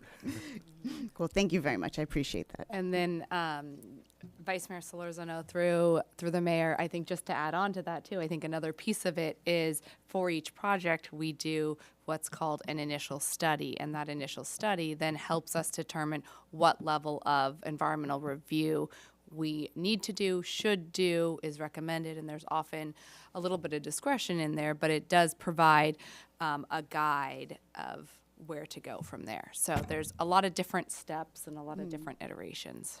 Thank you very much. Think of it as a decision tree, sort of. Cool.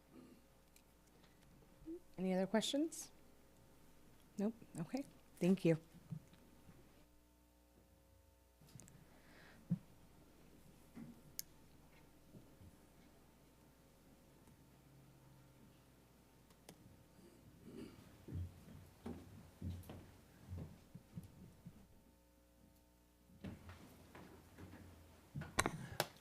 Madam Mayor, council members, Public Works Department. Where are the slides? Okay. Well, let me just start off with touting, I guess, so to say, the Public Works Department's major milestones, capital projects. That's basically our bread and butter. But since your council in last fiscal year has guided city staff in prioritizing critical infrastructure, essential services building, which, by the way, next month, your city council is going to be scheduled for the capital improvement plan study session to go through that exercise and hopefully guiding again city staff on prioritizing critical infrastructure and essential services buildings. So with that, major milestones achieved, 3 capital projects substantially, I would say, complete now. And those particular capital projects are the 2022 pavement rehabilitation project. That's all the streets that Toro Enterprises, our construction contractor, was constructing new roads, and that project is basically complete. I just haven't gotten to your council with the usual routine in closing out the agreement. Villarreal Stormwater Project, and I have the project manager here, Aaron Maker. Should you have any questions about that, that was substantially complete. I would estimate it to be about 3/4, maybe more, complete, if you haven't been out that side of town in Villarreal.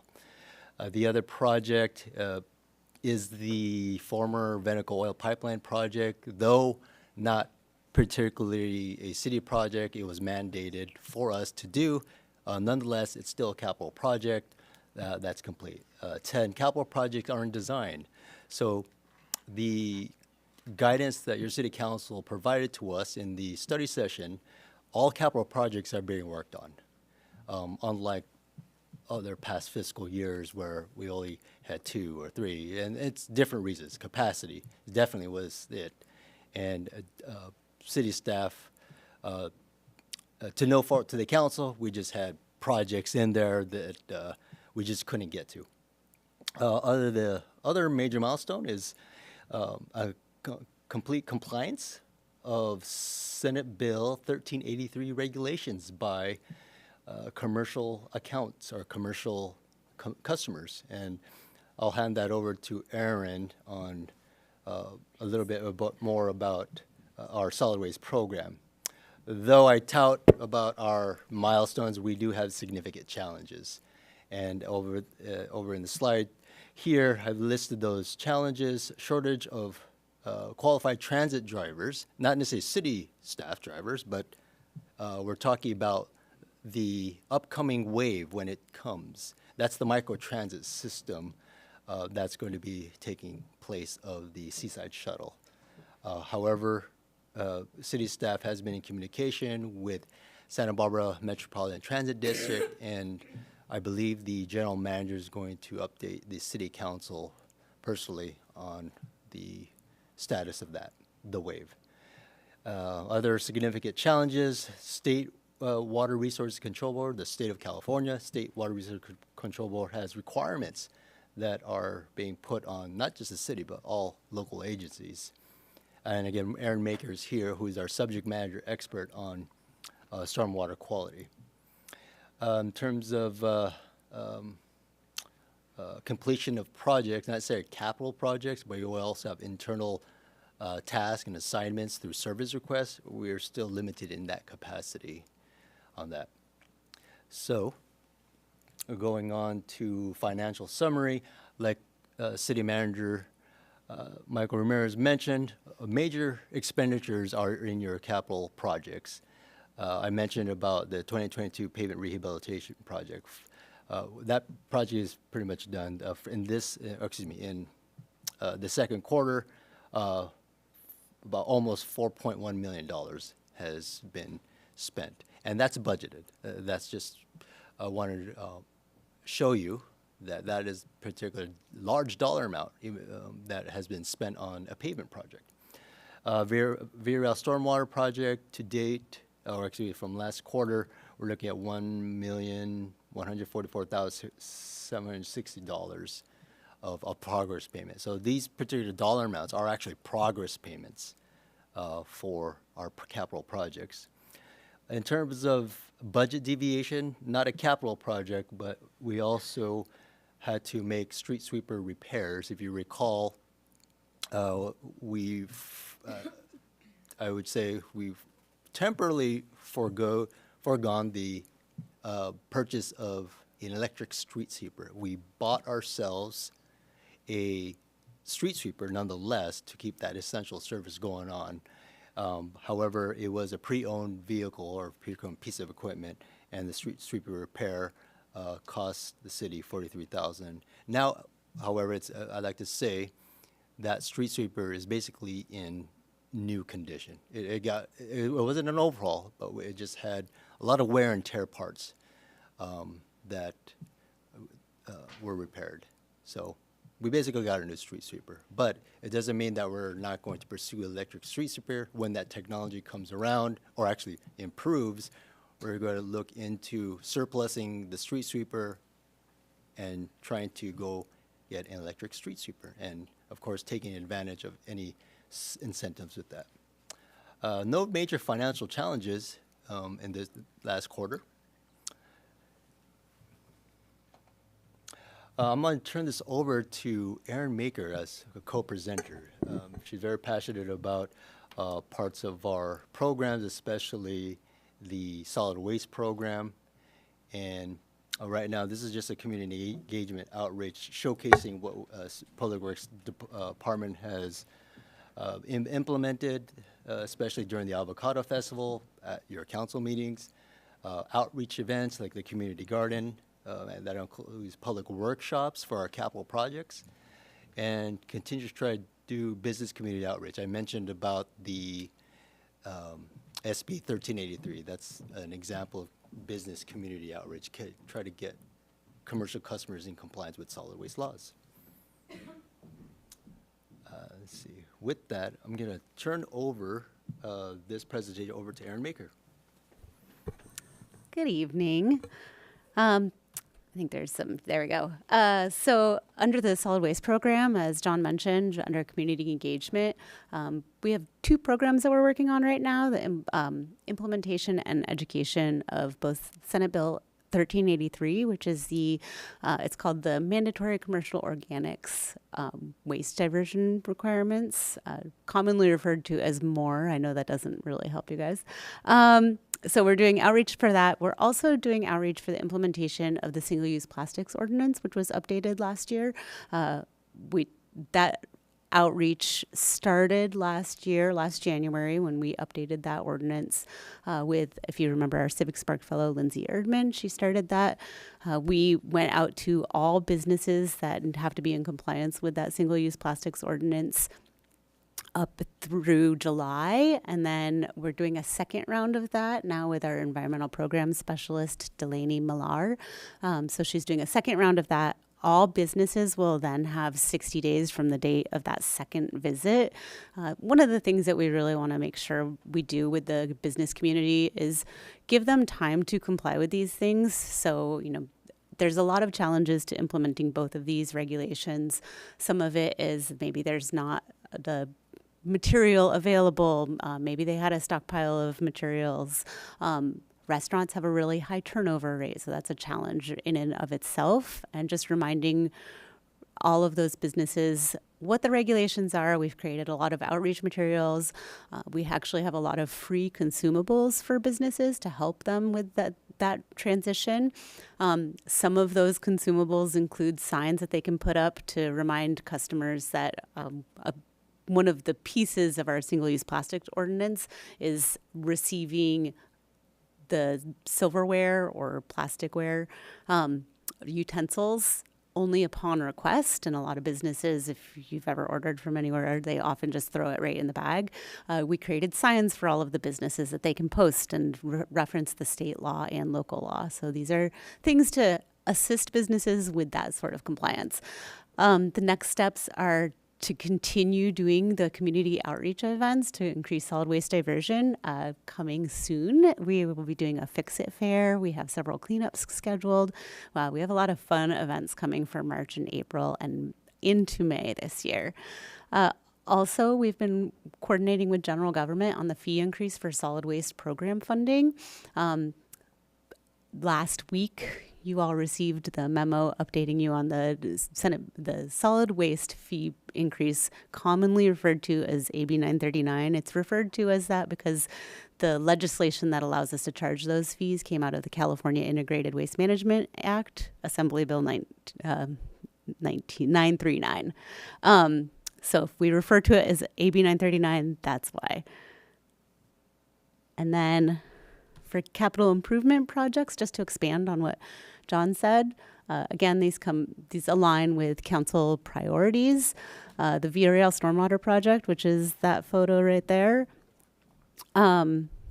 One of our department goals is to increase capital project revenues.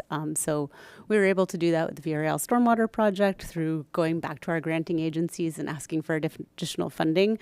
Unfortunately, the amount of funding we were able to secure didn't keep up with the rising construction costs, but that's something that we're prioritizing for all of these projects.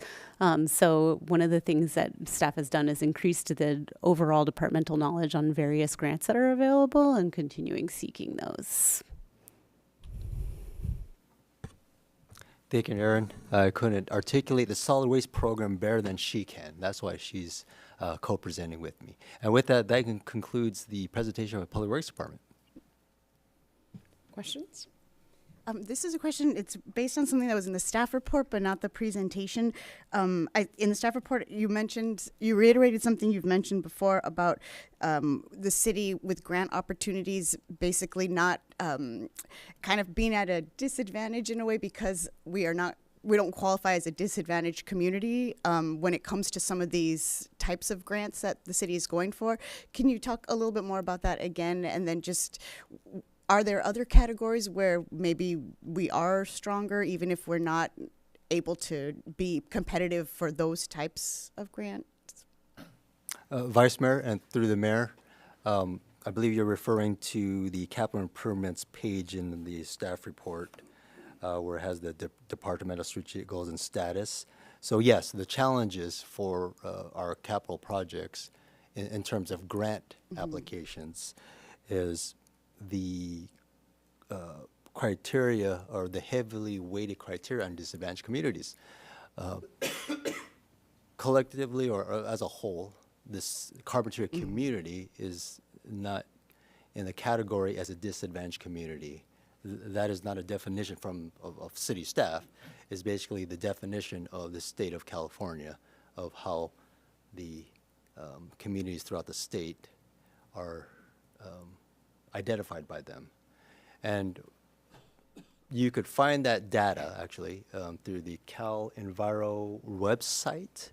So there's a particular study, a disparity study that was, Enviro Screen. Thank you. I misnamed that. But so the data in that particular website, Enviro Screen, shows it's based off a disparity study conducted by the state of California, and it identifies maps areas throughout the state of disadvantaged community. And when that particular database is used to rate grant applications, whether it be a state aid grant application or a federal aid application.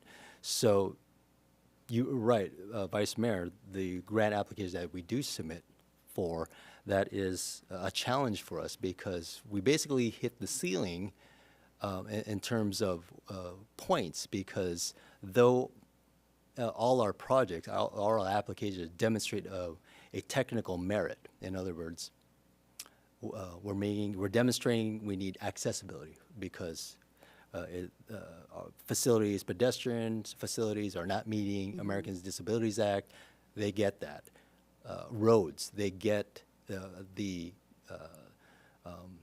dilapidated roads. So I hate to use that word, but roads of our streets are falling apart.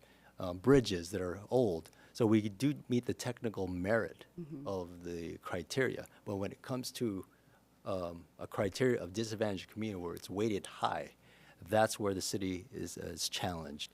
And I don't know in terms of federal aid monies, what this new administration is going to do with that disadvantaged criteria or disadvantaged community criteria. That's to remain to be seen. But at this time, when the city staff goes after grant applications, especially federal aid grant applications, there's that criteria on disadvantaged communities. I think that's helpful to know, just because a lot of times I think people think, well, the grants are out there, right? By people, I mean the public might think that the grants are out there. The city just has to apply for them. But I appreciate kind of hearing from you a couple times now that, you know, the city is trying for some of these grants. And one of the reasons that we might not be as competitive as another city is just because of that criteria that we're not hitting. Yes.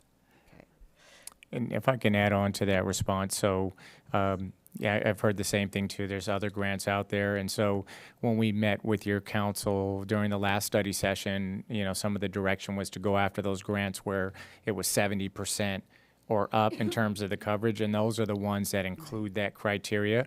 There are other grants that may be available that don't include that, but they're more along the 50% match rate. And so this council would have to go back and look at that reality and how that project, you know, is going to need a matching $2 or $3 million and how that would affect how we prioritize other projects. So I think that'll be a component of this next study session that we have coming up in March, I hope.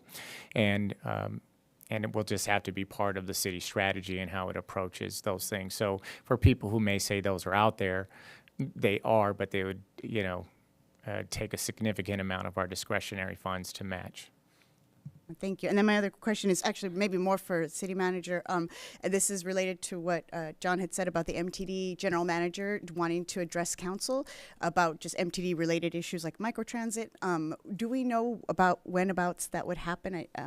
That Jerry Estrada what meeting he would be able to come to, roughly? Yeah, Vice Mayor Solorzano, I believe we were targeting April. Okay. So we did meet with him, and I forget, there's another meeting that's coming up that needed to take place first, and so we're looking at first or second meeting in April. Okay, great, thank you.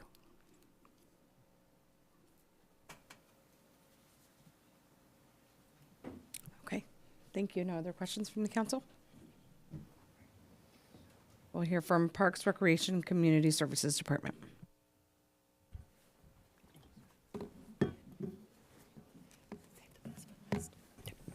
The Parks, Recreation, and Community Services Department continues to enhance community engagement, streamline operations, and expand programming.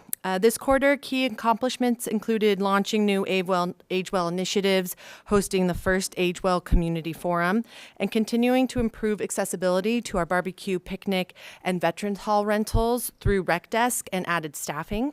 Progress continues on finalizing key policies related to cancellations, refunds, sponsorships, and fundraising. Staff development remains a priority across the entire department with ongoing training and professional development opportunities. The department remains focused on improving efficiency, expanding programs, and strengthening community partnerships to better serve our residents. So some major milestones achieved this quarter include a Coast Guard inspection and approval of all of our kayaks and stand-up paddleboards at the boathouse. We hosted 658 adult lap swimmers, 1,338 senior lap swimmers, and 289 master swimmers, and that's visits for those specific programs.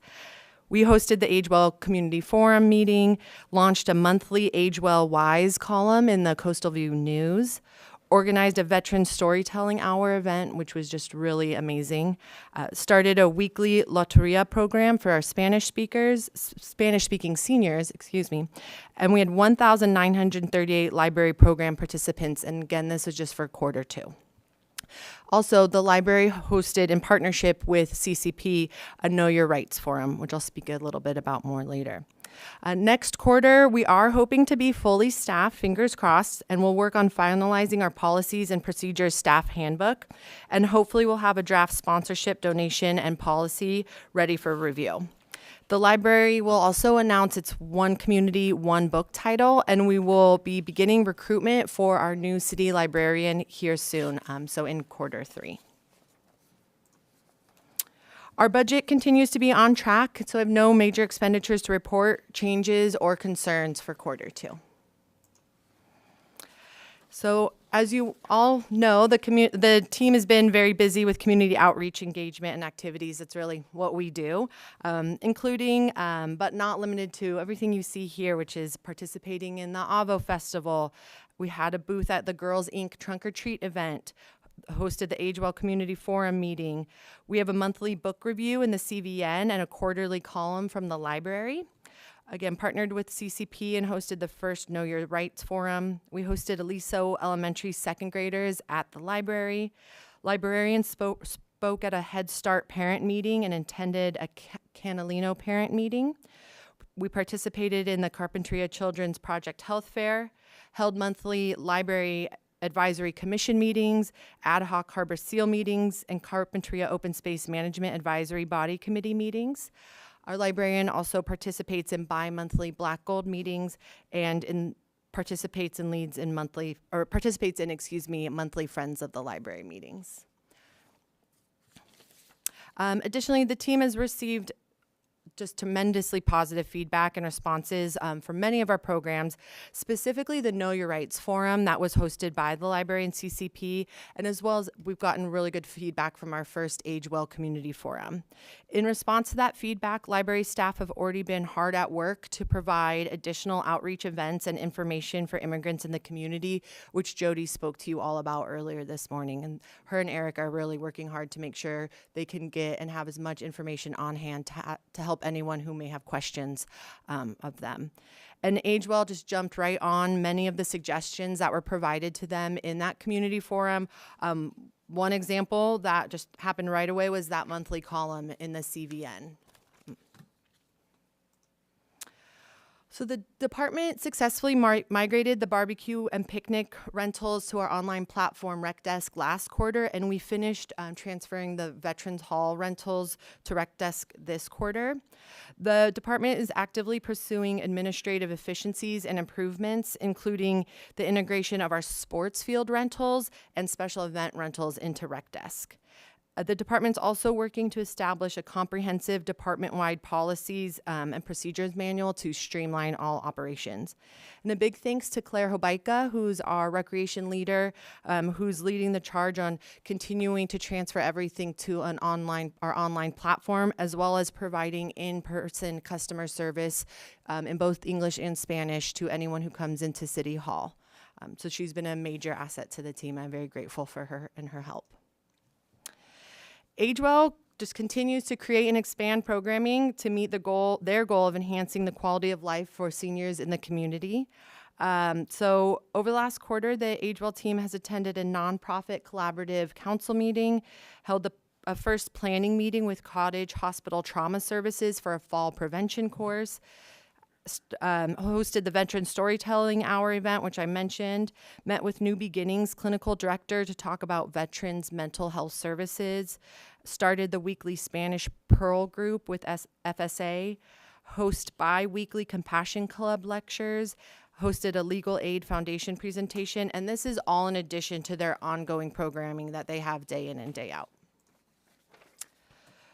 For work continues on expanding the library's literacy program, which included hiring the literacy coordinator, which, as Jody also talked about earlier today. Library staff has also researched some books for a community reads program, started the quarterly library column in the CVN, and offered a new book club program in December. Unfortunately, limited staff capacity prevented the team from creating the digital newsletter, but their hope is to start that process in quarter 3. And looking ahead, the library staff will also select a title for the One Community, One Book program, or read for March and April. And additionally, in quarter 2, both of the full-time librarians attended the California Library Association conference and are continuing to prioritize not only attending, but presenting at conferences, meetings, and trainings. And in quarter 3, Eric will be presenting at a conference down in San Diego, some of the information he had presented to you guys a few months back. So it's really so exciting that he's being recognized for his hard work, just outside of our city, but throughout the state and the California State Library. So we're really happy to have him on our team and very grateful for all their hard work. And then the aquatics team has been hard at work planning and preparing for summer, which is just around the corner. Additionally, staff have created an annual program calendar for the community pool activities and programs, and the annual calendar has been posted online.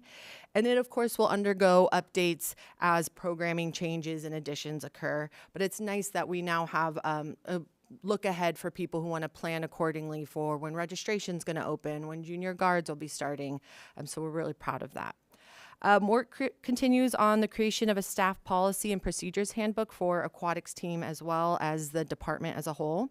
Staff continue to work on formalizing and memorializing existing policies and procedures and implementing new policies and procedures as needed. Additionally, this last quarter, we certified 4 staff as American Red Cross lifeguard instructors, and they now lead multiple trainings throughout the month to ensure that all staff are able to attend regardless of their schedule and activities. So in the past, we would offer, one training date and time for the month, but with employing young people who are in high school and college, their schedules are all over the place. So now we have 4 different staff who are certified, and they offer a variety of days and times for the training so that we can ensure we're getting as close to 100% participation and meeting the Red Cross minimum recommendations for training. So that was really exciting. Let's see.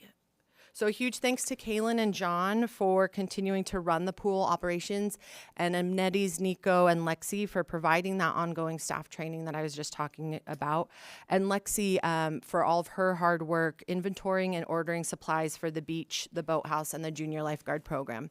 And I didn't put up all of our programs here. They are in the staff report for your review, and I'm happy to help answer any questions you may have. I would be interested maybe in getting an update on the community garden at some point, because there's really great stuff going on there, but we had recently had our volunteer day and we didn't have a great turnout. And so I was thinking that maybe that's partly because the community garden isn't enough in people's visibility or in their thoughts. So maybe if Joe, our master gardener or head gardener, I don't forget his Community title. gardener, garden coordinator. If he could come and just do kind of an update on just all of the programming that's going on there and that he's doing to maybe spread the word, even for other people who already own plots there, but who can be more engaged with it. That would be great. Yeah, absolutely. I agree. Joe in the community garden does a lot. We can definitely highlight him and everything, the work he's doing and all the programs he's offering, either through a future city manager's update or one of our quarter update. I'd be happy to. That'd be great. Thank you. Mm-hmm. Okay, any other questions? Okay, seeing none, thank you all. Thank you to staff for all of your reports. I'll go ahead and open up public comment.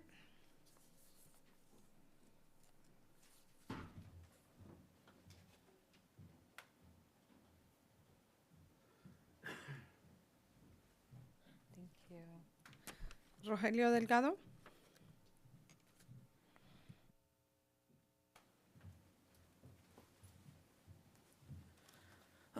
Thank you, Rogelio Delgado, Carpinteria resident. I'm happy to hear that we are right on track. No major issues with the budget. That's very good. So all expenses are standard. That's very good, very good. And we have 5 districts over here. Have you wondered how many people can name all 5 of you? Did a quick poll, 20. 7 were able to name all 5 of you. The other ones were missing 1 or 2 or 3. So, and 7 out of 20, actually, that's good.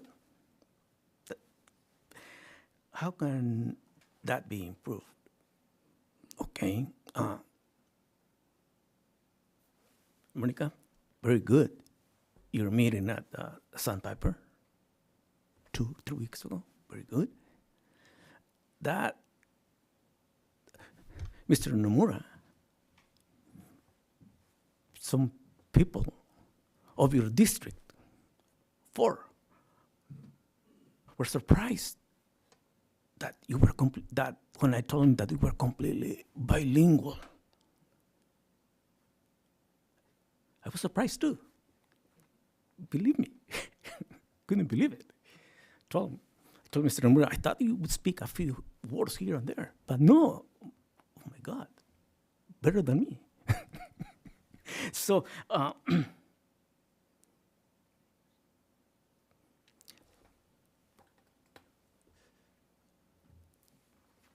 Probably there's 20 or 25 people show up or meeting every Monday night, every 2 weeks. And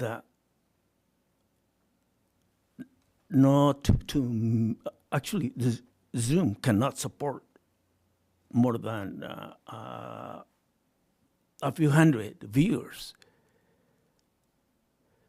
So I think that this is what I would do. And I did it actually some time ago. And I still do it. I show up at any coffee shop and talk to people. I like to talk. You have noticed that. And if any of you would say, well, every Saturday or every Sunday, half an hour, coffee shop, at any coffee shop, I'll be there. District 1, 2, 3, 4, or 5. Believe me, that's a way that people can show up because not too many can show up here and ask questions. They're afraid. I mean, to speak up. But if they see you there, they will ask you questions. And if it's a tough question, I'm going to give you a teacher's trick. Just drop a pen. Once you pick it up, you'll have the answer. Thank you. Thank you for your comments. I'll go ahead and bring it back to the council for a motion. I'll move to receive and file the second quarter department reports for the fiscal year 2024-25 budget. Second. We have a first and a second.